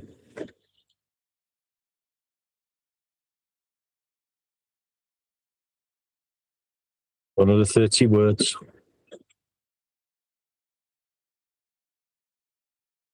That got to be banned from politics as well, that using that method of not letting people use the words. AI over globe. AI over globe. Actually, that's the show Nathan played yesterday. It was the one with towards the end, AI over globe came in. Condemning everybody, of course.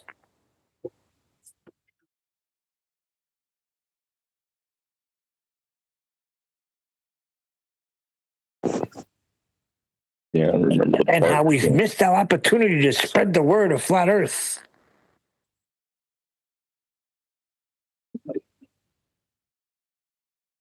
Radius Dominus Gravitus Spiritus Sanctus Arwen.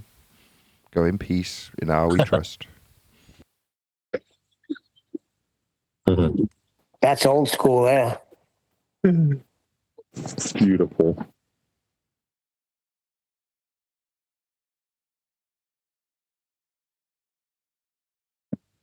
This thing you get, who was the other? Antonio Sabrati, whatever he was called. He was mates with him, wasn't you, Nathan? Does he get a mention in the book? Yes. Did you get any stories with him? Because I didn't find him till, well, not to say recently, but I didn't know about him until, I don't know, 3 years ago, probably. He was a piss drinking trans lover.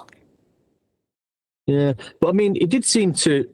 I mean, obviously, he was talking like we was all talking, or you was all talking back then. But I reckon maybe he would have been, you know. Would you think he'd be on board with us now? Would you think he'd be like, you know, well, the advanced people like us? Maybe if he would have took the proper medicine, he'd still be here. Maybe. Zubrats was a standard narcissist also. Was he? Then he definitely would have been on the other side. Yes. Reckon, yeah. What are the I want to ask you, Nathan, what are the characteristics of a narcissist? Total You lack said of empathy. something that they feign compassion. They lack empathy. Yep. I've looked into it myself. But you also said they and when they do show some, it's not real. Okay, any trait of personality that a narcissist has is an imitation of somebody else's persona they have adopted. They call this the mask of the narcissist. The mask being this persona that they create based on other people. So a narcissist will have stories that aren't really theirs. Does that sound familiar? Yep. Right. Bell's going off. Say that again. Stories that aren't really theirs, you say? Yeah, they wear them as a mask for their own ineptitude, inability, self-loathing. They create a persona. Well, this persona is fed by someone else that they take this persona from. Now, that is described not by me or coined by others as narcissistic supply. That can be positive or negative. That is to say, if, for instance, they are devaluing you, sound familiar, then the reaction is just as valuable as the reaction when you're being praised. That's called love bombing. Yeah? The supply is irrelevant. So sometimes they can do, in order to achieve narcissistic supply, seemingly heinous things, but because they have no empathy, they can't relate to how the person they're doing it to would feel about it, because who cares? It's about them and only them. Yeah. But in terms of what they do, they will more often than not project their own digressions onto the person who they're stealing from. Now, stealing is a broad term because it might be stealing property, it might be stealing a personality so that it can be worn as a mask. Yeah, this is what I open the book with. So the very opening line of the book is, I was studying narcissism late into the evening when a video by Art Horizon World came on and played. That's my opener to the book about this. This is what I spent years looking at because I couldn't figure out why an ex-boss behaved the way he did. It made no sense. Like lies where they weren't necessary. Like, what kind of a person does this? Makes no sense. Why would that be lied about? There's no need to lie about that. That makes no sense. So you're like, what is this person? And then you dig into personality traits, and I hesitate to call them flaws because people who describe them as personality failures, like the DSM, just is derogatory about people with a narcissistic personality because they suggest that it's a problem, like a condition almost. And you're like, well, the most successful people out there are narcissists. because they don't care who they clamber on to achieve their ends. And that's it. They can't. They have no empathy. So they're not thinking, oh, this person feel about... They're like, me. And what is me? Well, it's their collection of stories that they're not really responsible for, inventions that they haven't really created, experiences that they've not really lived through. A lot of stolen valor to create a mask, a personality persona that can project itself out into the world as though it's the real McCoy. Well, in order for that to be maintained, you've got to have something to feed off of constantly, you know, because you haven't got any originality. That's why I say narcissists are only capable of recycling. They're not for original thought, they're for recycling other people and their ideas and their personas and their personalities, their jokes, their tales, their experiences. That's what they wear as a mask. And they'll die between groups that don't know each other so that they can wear this mask and get away with it. That's just how it works. Narcissists, 1 in 20 in Western society. Well, that's why I found it weird that a certain lady once accused you of being a narcissist. When you talk about narcissism, people will go around accusing you of being a narcissist. The only way you can know if somebody's a narcissist, that's a psychopath, is to scan their brainwaves. So you need an fMRI machine in order to actually determine for certain that somebody was of this particular ilk. So just going around calling people it is just pseudoscience. It's based on the DSM. These are just character traits. Now, having certain character traits, some of which are narcissistic, self-evidently, to survive, you have to have an element of this. So you'll always have normal people who do possess empathy sitting somewhere on the perceived to be narcissistic scale. So somebody accusing you of being a narcissist, you're like, well, you're giving me a diagnosis, first of all, right? What I will do is describe narcissistic behavior and then laugh as people around me draw the natural comparison to it and go, oh yeah, that's familiar. yeah, it is, isn't it? Now, sometimes I'll just come out with it. Some people just are overt narcissists. And it's a glaring, obvious fact to a lot of normal people who understand simply what a narcissist is. A psychopath, somebody devoid of empathy. You can look at them and go, see that person there? They are devoid of empathy. Now, we used to have an old English term for it. It's called a cunt. Well, people can spot cunts, you know, but not all people who are being love-bombed by them can recognise what they are. That takes knowledge. Most people will fall into the trap again and again and again. They just think that they've been devalued by a regular person and they won't recognise that it's a particular character trait of a particular individual. The same individual will tell you that you're wonderful and make you feel fantastic about yourself. So knowing what they are means that you got this ahead of the game lack of surprise when they do things that are very predictable. That's the one thing that has always remained consistent about this particular type of person. They're boring, they're predictable, their patterns are obvious. When you know how they behave, projection being today's flavour of today's show, right? You can't take and steal from... Whoa. Hello? This is what projection. Telling others that they shouldn't steal. Hilarious, right? But that's all it is to me. It's just a bit of a joke. Why? Well, because you have to arm yourself to not become emotionally dependent or requirement of. Sometimes you get the better of yourself. If you're poor, people can take advantage of you when you need assistance in terms of physical work to be done. In my case, editing. You go, damn. If only I hadn't been so poor, I'd have paid an editor. Instead of that, people who are offering their services for free aren't really offering their services for free. They're just hiding the balaclava in their back pocket. Now, you don't know where or who's going to be the one that takes off their balaclava and goes, ha ha! Now, don't steal what I've stolen. You're like, oh my God. Again, but you can just walk away. Just to round out this subject, because we'll move on, otherwise people start getting boring with the talk about narcissism. There's only one piece of advice, right, that is truly universally true when it comes to dealing with narcissists. And this will be buried in narcissism videos that you'll watch for months on end to get to this one detail that's all that's relevant. Once you know what they are, you only have one option. One. So this ain't going to be surrounding of choice. One option. No contact ever again. That's it. And in knowing that there's no contact, you have to disassociate from people around you that will allow themselves to let them triangulate the person you want no contact with.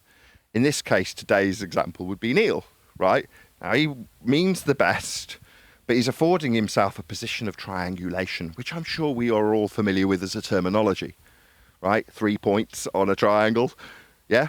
Well, if you disconnect all connections from an individual and then someone else comes and connects you via them, that's what I mean in this instance with triangulation. If you're saying, I don't care, these people are dead to me, and someone comes along, but these people, like, that's effective triangulation. That's how these people operate as well. They've even got a term, right? When it's intentional and done at the behest of the narcissist, they get called a flying monkey. I love some of these terminologies. The person that enables triangulation. And the most recent story, the individual that's most describable, that term is Brian. Brian's logic, flying monkey. These people, like I say, are predictable, so you can monitor what you expect to happen and then see it happen. And then play with it and mess with them as a result, just to your own amusement. But eventually, the rule of thumb will always come to fruition. No contact ever again is the only way to deal with these people. And you just come out of your life completely. Just go. They're doing what? I don't care. Now, if you can actually have the people around you maintain that position too, they'll be remaining with you as friends. If they can't, they are entrapped and ensnared by the narcissist as much as they want to trap you, in this case, me. That's to say, the person who's being utilised as a triangulatable asset is having the same extraction made from them, being used as a pawn, to put it in another language. Go ahead, Wandek, I'm done. No, it's all brilliant. It's a fascinating subject. I know we're going to end it, but I've looked into it probably not as much as you have by the sounds of it. But one thing I used to, years ago, I used to throw the word around narcissist not knowing what it meant. I thought it was something else, totally not what it is. And then I started looking into it a little bit because I was just wanting to work out somebody's behaviour. And that's what I did. I went on this journey of that and finding out how they behave and why they're doing this and why they're doing that, like you did with your boss. I did a similar thing. But like you're correct. And the worst thing, and then I noticed a lot of these Globers have these traits, and we've noticed it recently because the worst thing, like you've just said, that you can do to a narcissist is just totally blank them out and ignore them. They hate it because they've got no control then. There's no dominance. They're not in, they can't tell you what to do. It's gone. And this is what we've done with, just to bring it back to the topic, with the Globers. We've ended it. We've done it with everybody. Oh, that's genius. Yeah, but look. Oh, let's just give credit where credit's due. Yes, Wandek, that was a genius little segue. So, yeah, what you're suggesting is that our opponents on the Globe side, regardless of their classification as narcissists or psychopaths, they are suffering what is known as a narcissistic injury. Beautiful. Hold on, there's a reason why I brought this up, and I'm going to get to my reason. I don't give a shit if I'm a triangle. So take that. A narcissist would not start a GoFundMe for a guy who got into a bad accident and had no form of income. That's not the trait of a narcissist. You're okay? wrong. Okay, you're saying because I set you up a GoFundMe, that means that I'm not a narcissist. No, that could easily indicate narcissism. Other things too. Just let me explain. That could be part of a love bombing campaign that I'm taking with you. I'm not. I don't love you, Neil, in the most sincerest way. Right? I appreciate you. What are you talking about? We were jerking off each other the other day. But what I'm saying is that could just be love bombing. If you're like, this person did this for me. Sounds like love bombing to me. So you can't just say, because of that, I'm not a narcissist. I absolutely sit high up on the narcissistic scale, by the way, Neil. I'm self-aware of that. But being self-aware to assess where I'd sit on that spectrum is to not to be a psychopath. They're not caring about analysing themselves. The masks are to avoid that. That's the point of the masks. So they never have to have introspection. They never have to look at their own failings and shortcomings. That's why they wear the mask. That's why they endeavour to acquire narcissistic supply to maintain the mask. So that introspection isn't something that any narcissist is ever going to do. The best person who summarised this was Thomas Sheridan, right, who also immediately gets mentioned in the book. So I start off by talking about me watching a Lucky Guinness video. I'm giving away some of the fake names now, but I just can't help it, right? So I'm watching my Lucky Guinness video, and it's interrupted by an Art Horizon World video, right? Now, what am I watching Thomas Sheridan? Well, because he was, at the time, an absolute demon when it came to narcissism. He knew his stuff, right? He was really good with it. He'd done his research. Was he in any way qualified? No. Has he got his name in the DSM? No. But did he know what he was talking about? Hell yeah. He talked about his experience with these corporate types and how he dug into them and researched them and what he'd uncovered. And then he drew it with comparisons and gave examples, right? So Thomas Sheridan has been an absolutely outstanding resource when it comes to understanding narcissism, understanding psychopathy, understanding how you can deal with them, right? So I forgot why I was ranting about this now. I said I brought Thomas Sheridan up because he'd got an example and I can't remember what I was going to use it for now. Nevertheless. Love bombing. Real. Say again, Craig? Narcissism is not real. It's just it's a word that we allocate some thoughts to, give it some meaning by add some more words. That's why it's a spectrum as well. Yep, so absolutely. It's it's arbitrary. It's described in the DSM. So Robert O'Hare, you're like, okay, so you've coined this phrase, you've willed it into existence by giving it meaning and describing it and defining it. But ultimately, like Asperger's syndrome, well, we'll just write it out of the book. Then it doesn't exist anymore. Well, it didn't exist to begin with. It was completely arbitrary, putting something into a word on a scale. But in terms of what people are describing when they describe this individual, their key characteristic is a complete lack of empathy. Yeah, we had this conversation, but that's just a theory. Just somebody's theory. That's all. Any alpha male is going to have traits of narcissistic behavior. Yes. Any alpha, okay? Yes. That's not the point I'm making. The point I'm making, they're going to demonstrate some things that a straight up narcissistic bastard will never do. Why do we have to give him this label? If somebody doesn't like you and they're mean to you, that's fine. Yeah. All right, so we'll call them scumbags. That's something a scumbag will never do, show you any type of compassion when you're in a certain situation. They'll say, oh, shit, I feel horrible. Don't ever do that again. And then some people will say, hey, how are you getting on? Because I know you're the only source of income. You understand what I'm getting at here? Yeah, but you couldn't say that that person was a scumbag to everybody, could you? I mean, you may have a loved one somewhere, who knows?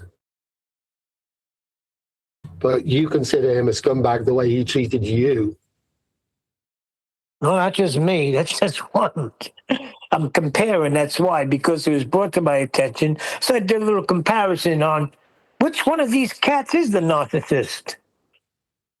Yeah, but that's why... Scumbag. Personally, I don't like terms like narcissism because it tries to define somebody in this one single word. And when the word doesn't quite fit, they give that like spectrum that, well, as long as he, within that spectrum. So I just think it pushes people's minds to try and put a little spell in your head. And if I said you were lazy, people would suddenly think, well, this man doesn't work very hard. True or not true, just by giving that little label. So it sort of stops you ever considering what this person truly is. And just because the behavior towards you doesn't mean that behavior would be towards everybody. Well, so far, every single person, Nathan, has rose to the occasion and put the front foot forward and offered help. Thank you very much. That's all I got to say.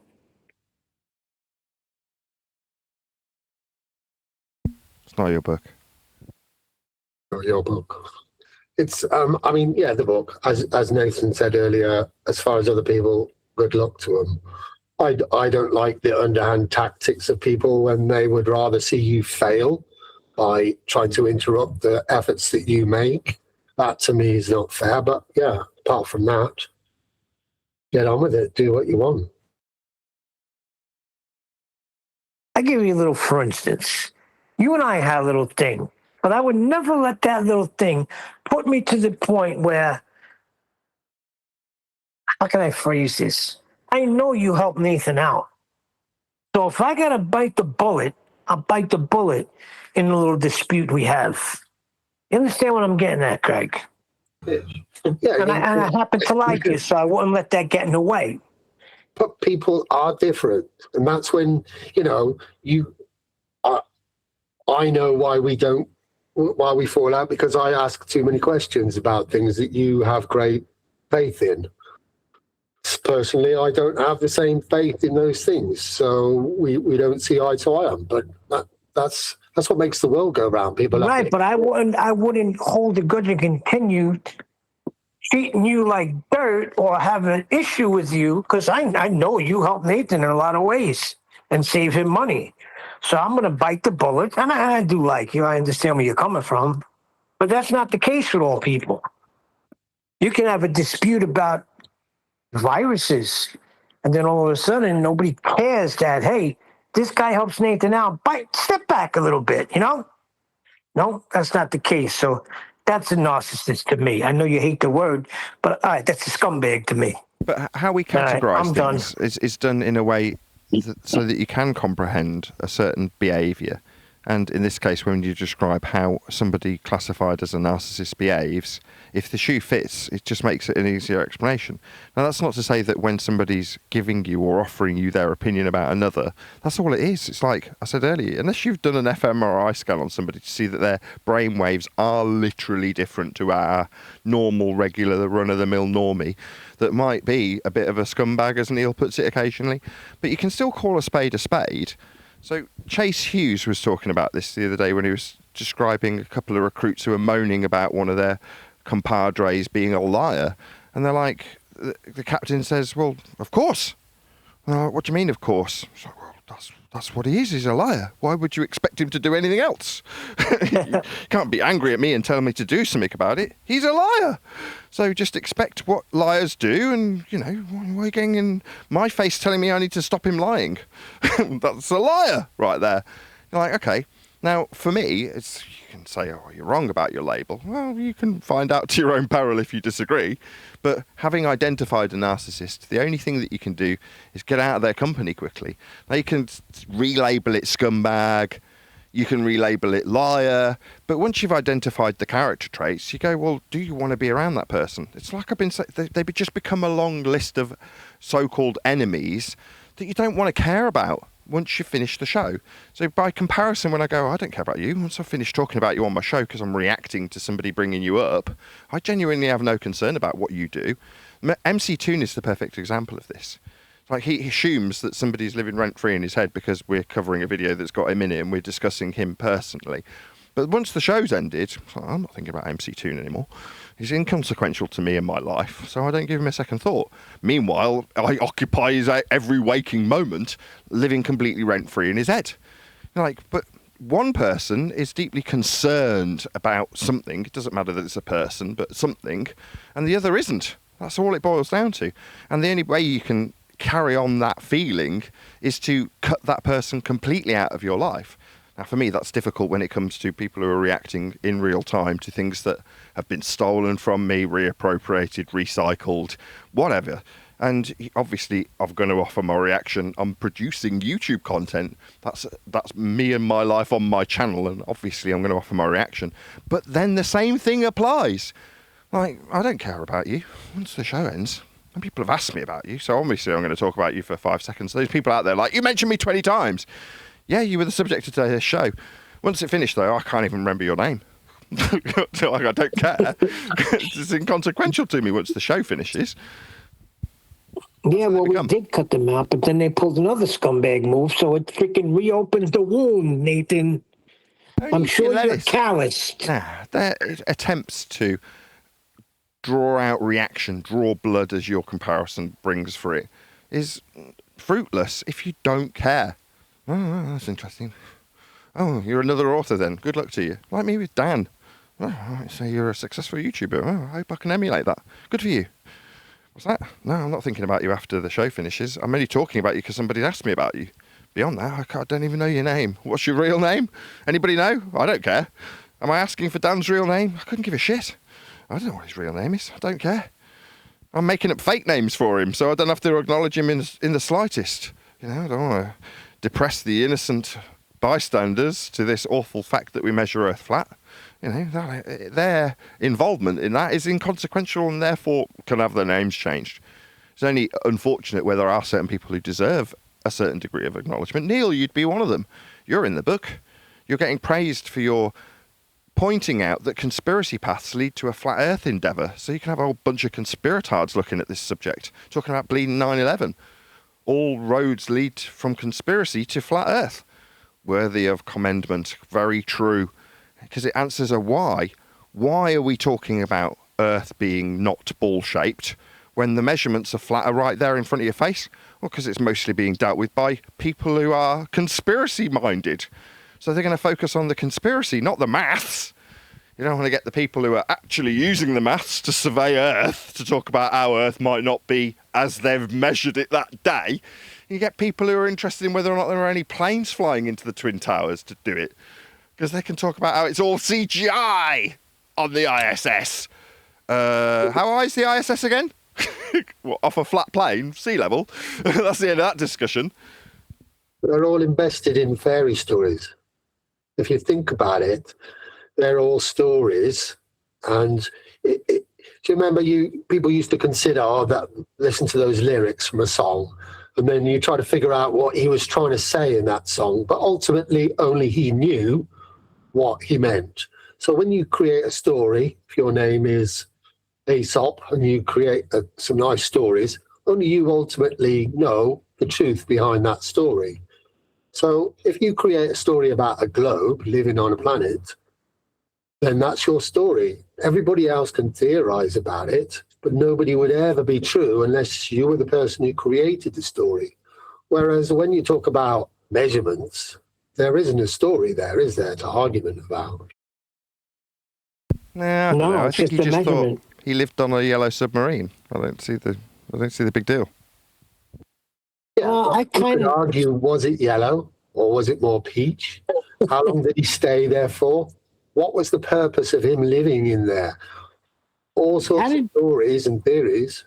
wait a second. How do you know it was a yellow submarine, Nathan? You're colorblind. Was it on a yellow submarine? Or in a yellow submarine? I mean, these things are important. It was in a yellow submarine. But only Sure. the beat or the person who wrote that song truly knows how the full story goes. And if you say, well, he lived on helium alone, he didn't breathe oxygen, that's part of your story. Nobody could argue with that. Well, you can argue with it if it violates natural law. Well, no, it's a story. It's a fairy story. It's not real. It just takes a little belief. Wait, what do you mean? Hold on a second. Wait a second. Because they're teaching this fairy tale story in schools. You know that, right? Yeah. We get told fairy stories all the time. If there's no evidence for something and it's just a nice story that somebody believes in and he wants everybody else to believe the same thing.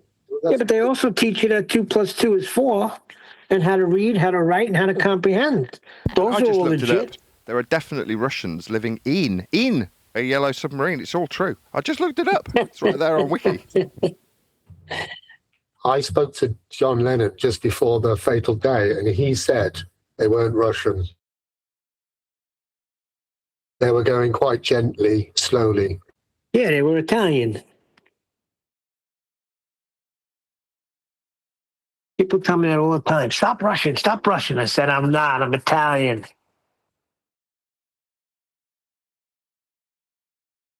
Stop using your hands to express yourself as well.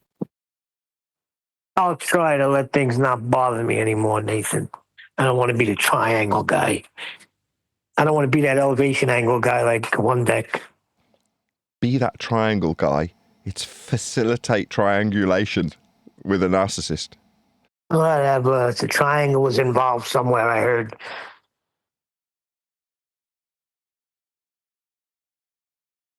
Oh, wait a second. So you're denying that there's a triangle involved in triangulation?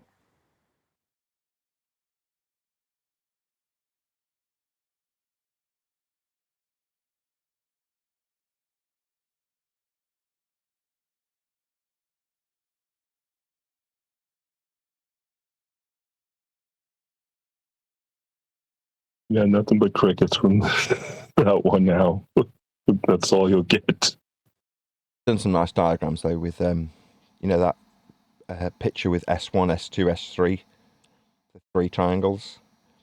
I've put that with like a suggestion of a map underneath it and a boat at the fix.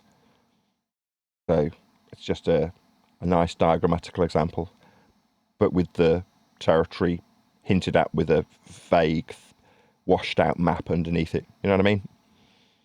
One of the images. Yeah, now you said not to share the pictures, which I didn't, but I did share that you're working on pictures, if that's okay. Oh, yeah, of course. Yeah, there's like half a dozen pictures in the book. No, those pictures are really good. Nicely done. 41,000 words. It's currently 180 pages of A4. That'll obviously increase when we take it down to book size. But the font's also quite big, so that might change it again. So it's hard to know exactly how many pages, but it's going to be in excess of a couple of hundred, maybe 250 pages once formatted.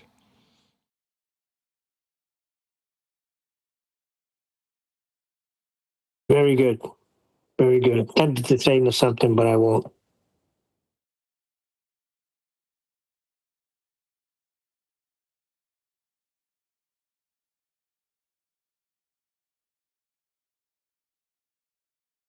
Don't stand on ceremony now. You can say whatever you want.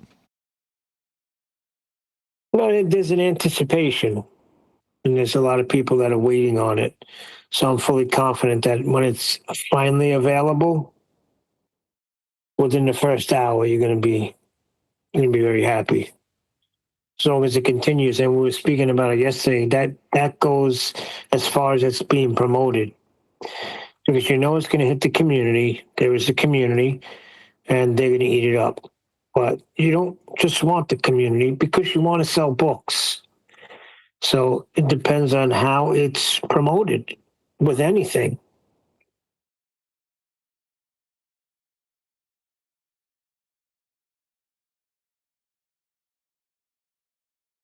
Yeah, that's the bit I'm looking forward to. Sorry. All right, go ahead, Len. You ever written a press release for anything before, Nathan? Yeah, a few times. Well, you'll be able to transform that into a press release for the book as well. No issue whatsoever. I hadn't thought about it, but now I have. Thanks. Well, once I get the ISBN number, I can go to libraries. That's one thing. We were also talking about flyers. One deck was saying he could pop some flyers up around his area. These are all good things to promote. But eventually it's going to be you getting on people's platforms and promoting this wonderful book called Measured Flat, All Roads Lead to a Flat Earth.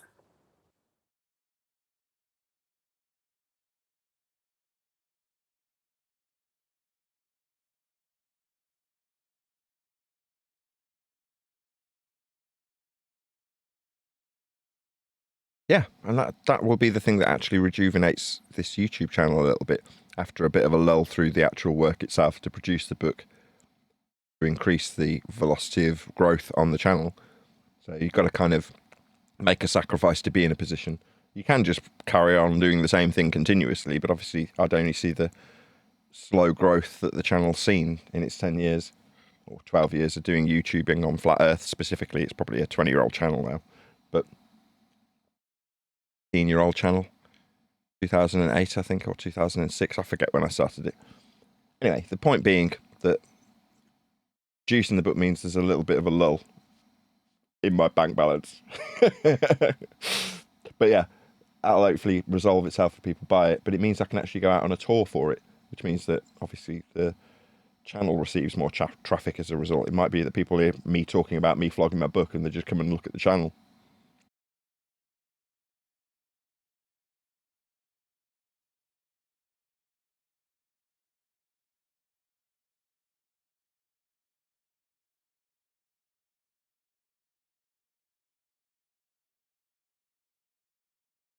Does anybody know what I have to do if I got charged for something like, say, Fubu TV, and I never got it? What do we have to do now? Do I have to contact them?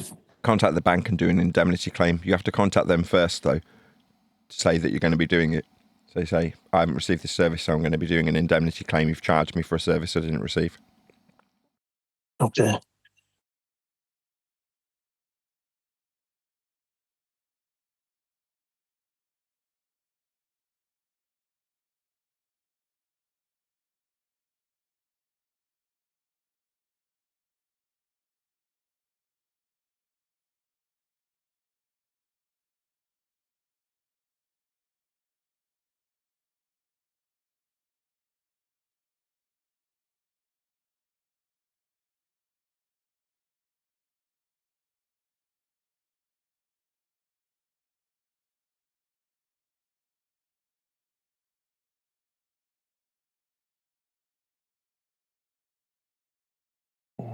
Yeah.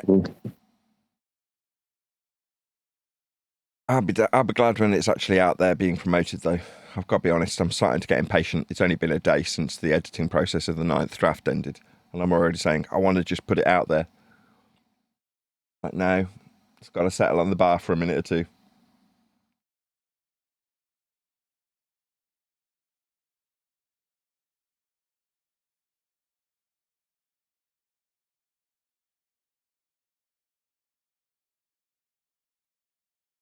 Yeah, most definitely. You don't want to just spaff it out.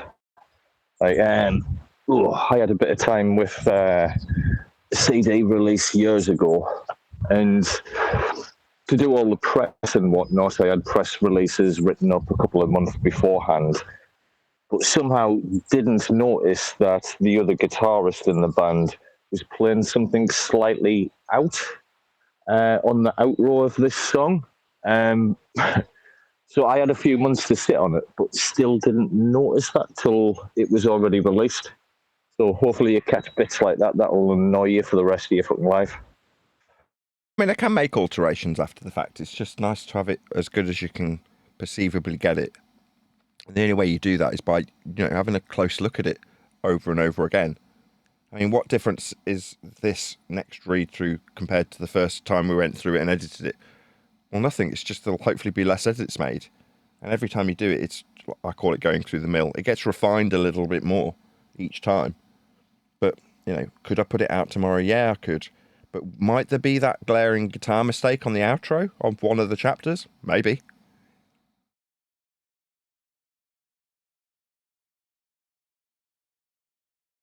I second guess some of the language I use because it comes out of me so fluently. I'll use a word and go, what the hell does that word even mean? So I'll have to go and look it up. I'm like, yes, bang on, perfect context. But you don't know till you've looked it up and got the definition of the word. You hope you're using it in the correct context. But again, that's just part of the process. You go through it and go, is that word correct? Now, in my mind, they're all correct every time I look them up.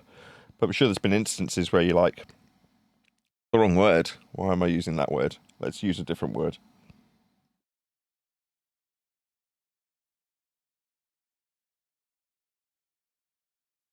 Yeah, it's going to be very, very refined. By the time it comes out, it'll be a proper book, a book to be proud of. And that's really all I want. I want it to be a good product. If I'm out there telling people to buy it, I don't want them to come back and go, well, this entire chapter made no grammatical sense. I couldn't even read it.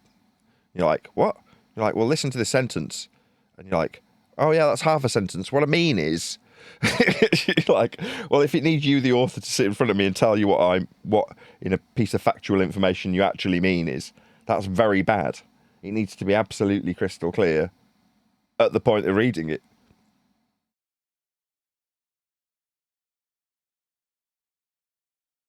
It will be ace when all is said and done. It already is. I mean, I'm delighted with it. As I heard it getting to the end of the last read through, each chapter might have had 10 words in it changed. So it was like very little editorial work being done as the last read through got to the end. But like I say, in my wife's mind, she's like, well, that's it now. It's done. Won't the publisher check it over? You're like, no, we've got to check it over one last time, at least, before sending it off. And then, yes, he'll go through it as well, but you need to have read through it at least once where there was no need to make any alterations. Like, no, I'm happy with that. Yeah, that's good.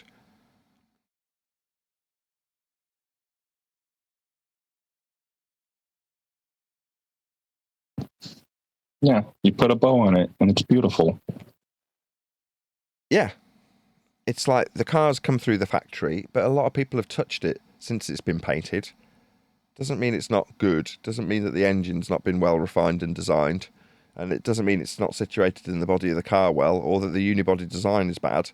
It's just, it looks like it's covered in people's handprints, and it's been sat in the lot gathering a bit of dust. There's even a few rain splodges in it, and there's a bit of bird poo on it. You need to clean all that off to show how it actually gleams.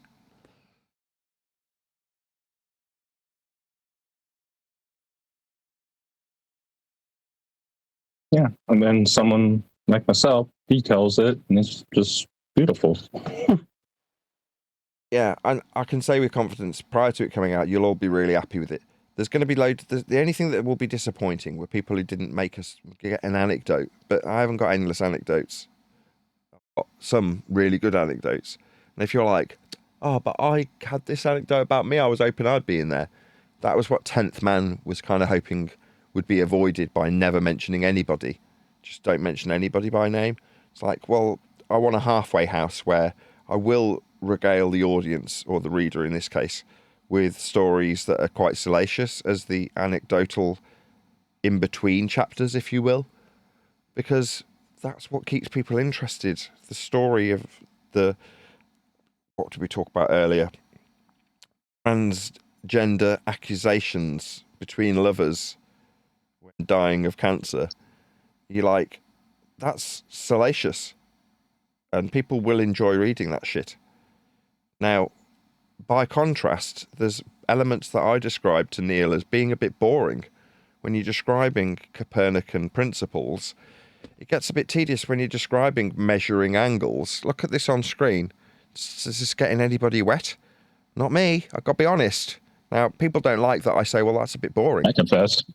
Well, it's just one of those. It's like, it seems really important when you're describing the globe earth derivation of R. Right? You're like, oh, well, it's really important. You're like, well, not really.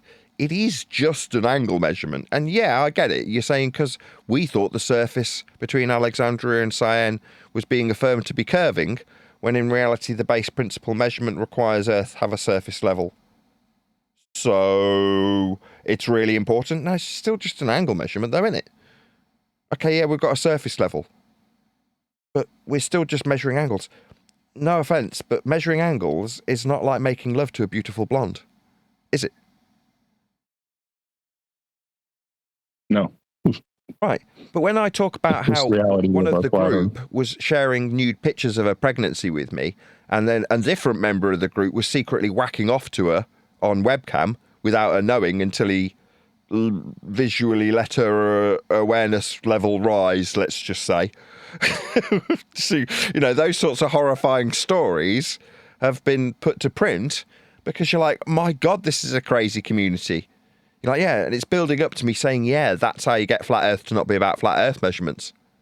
Have crazy wankers in a community talking about how they're trans and things like that, right? Because then that's flat Earth with a capital F and a capital E. It should be lowercase f, capital E. Earth being the name of where we are, right? Not Earth, lowercase e, like the earth, the soil, but Earth as in where we are. That's capital E. Capital F, flat Earth, is a concoction of conspiratards half the time not even talking about the subject. The other half talking about how Earth's not a globe. That's capital F. What we've segued into is a lowercase f, but that excludes us as being important individuals. What's the lowercase flat? Well, it's the description of an aspect of Earth. Well, that doesn't have any bearing on you, the individual. You're not part of a group, capital F, are you? You're not the arbiter of this so-called valuable information as the head of the group of capital F, flat Earth. You're just someone talking about lowercase f, flat. Because they're absolutely, without question, the measurements of the capital E bit, Earth. So you suddenly become inconsequential? It's just flat, lowercase? That's just how it is? Yeah. Unfortunately, if you want to be on the top of the building, semi-naked like Fraser and Miles... Miles? Is it Miles or Niles? Niles. Freudian slip with Miles. Then you can be up there in a towel.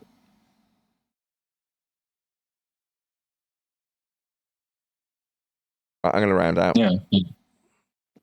Anybody got anything they want to add? Beautifully. Wonderful show, mate. Oh, Great seeing you guys. Great hearing from all you. I'll be back tomorrow. Don't see any reason why not. Haven't heard much from Discord today's show. It's been fun being here, Discord. See you all tomorrow. I'm going to say another huge, massive, enormous thank you to both Discord and G Plus panels for making today's after show possible. And of course, a massive thank you to all of you for liking, commenting, sharing, subscribing, joining as a Nathan Oakley 1980 channel member. Hit me up on PayPal and Patreon and all that good stuff. I've been Nathan Oakley and I will see you all in the next video. But when you measure it flat, it contradicts that. I'm spitting flat facts and that. And I know you don't like that. Google Maps is flat, it presents elevation profiles like that. I'm a spitting flat earth king. Sentence has a ring, doing my own thing. If Earth was a big roast chicken, factually finger licking chicken. We just got the measurements missing. I'm spitting eggs and begs, begging the question lesson. I've said it before, time after time. I'm the spitting flat earth king of rhyme.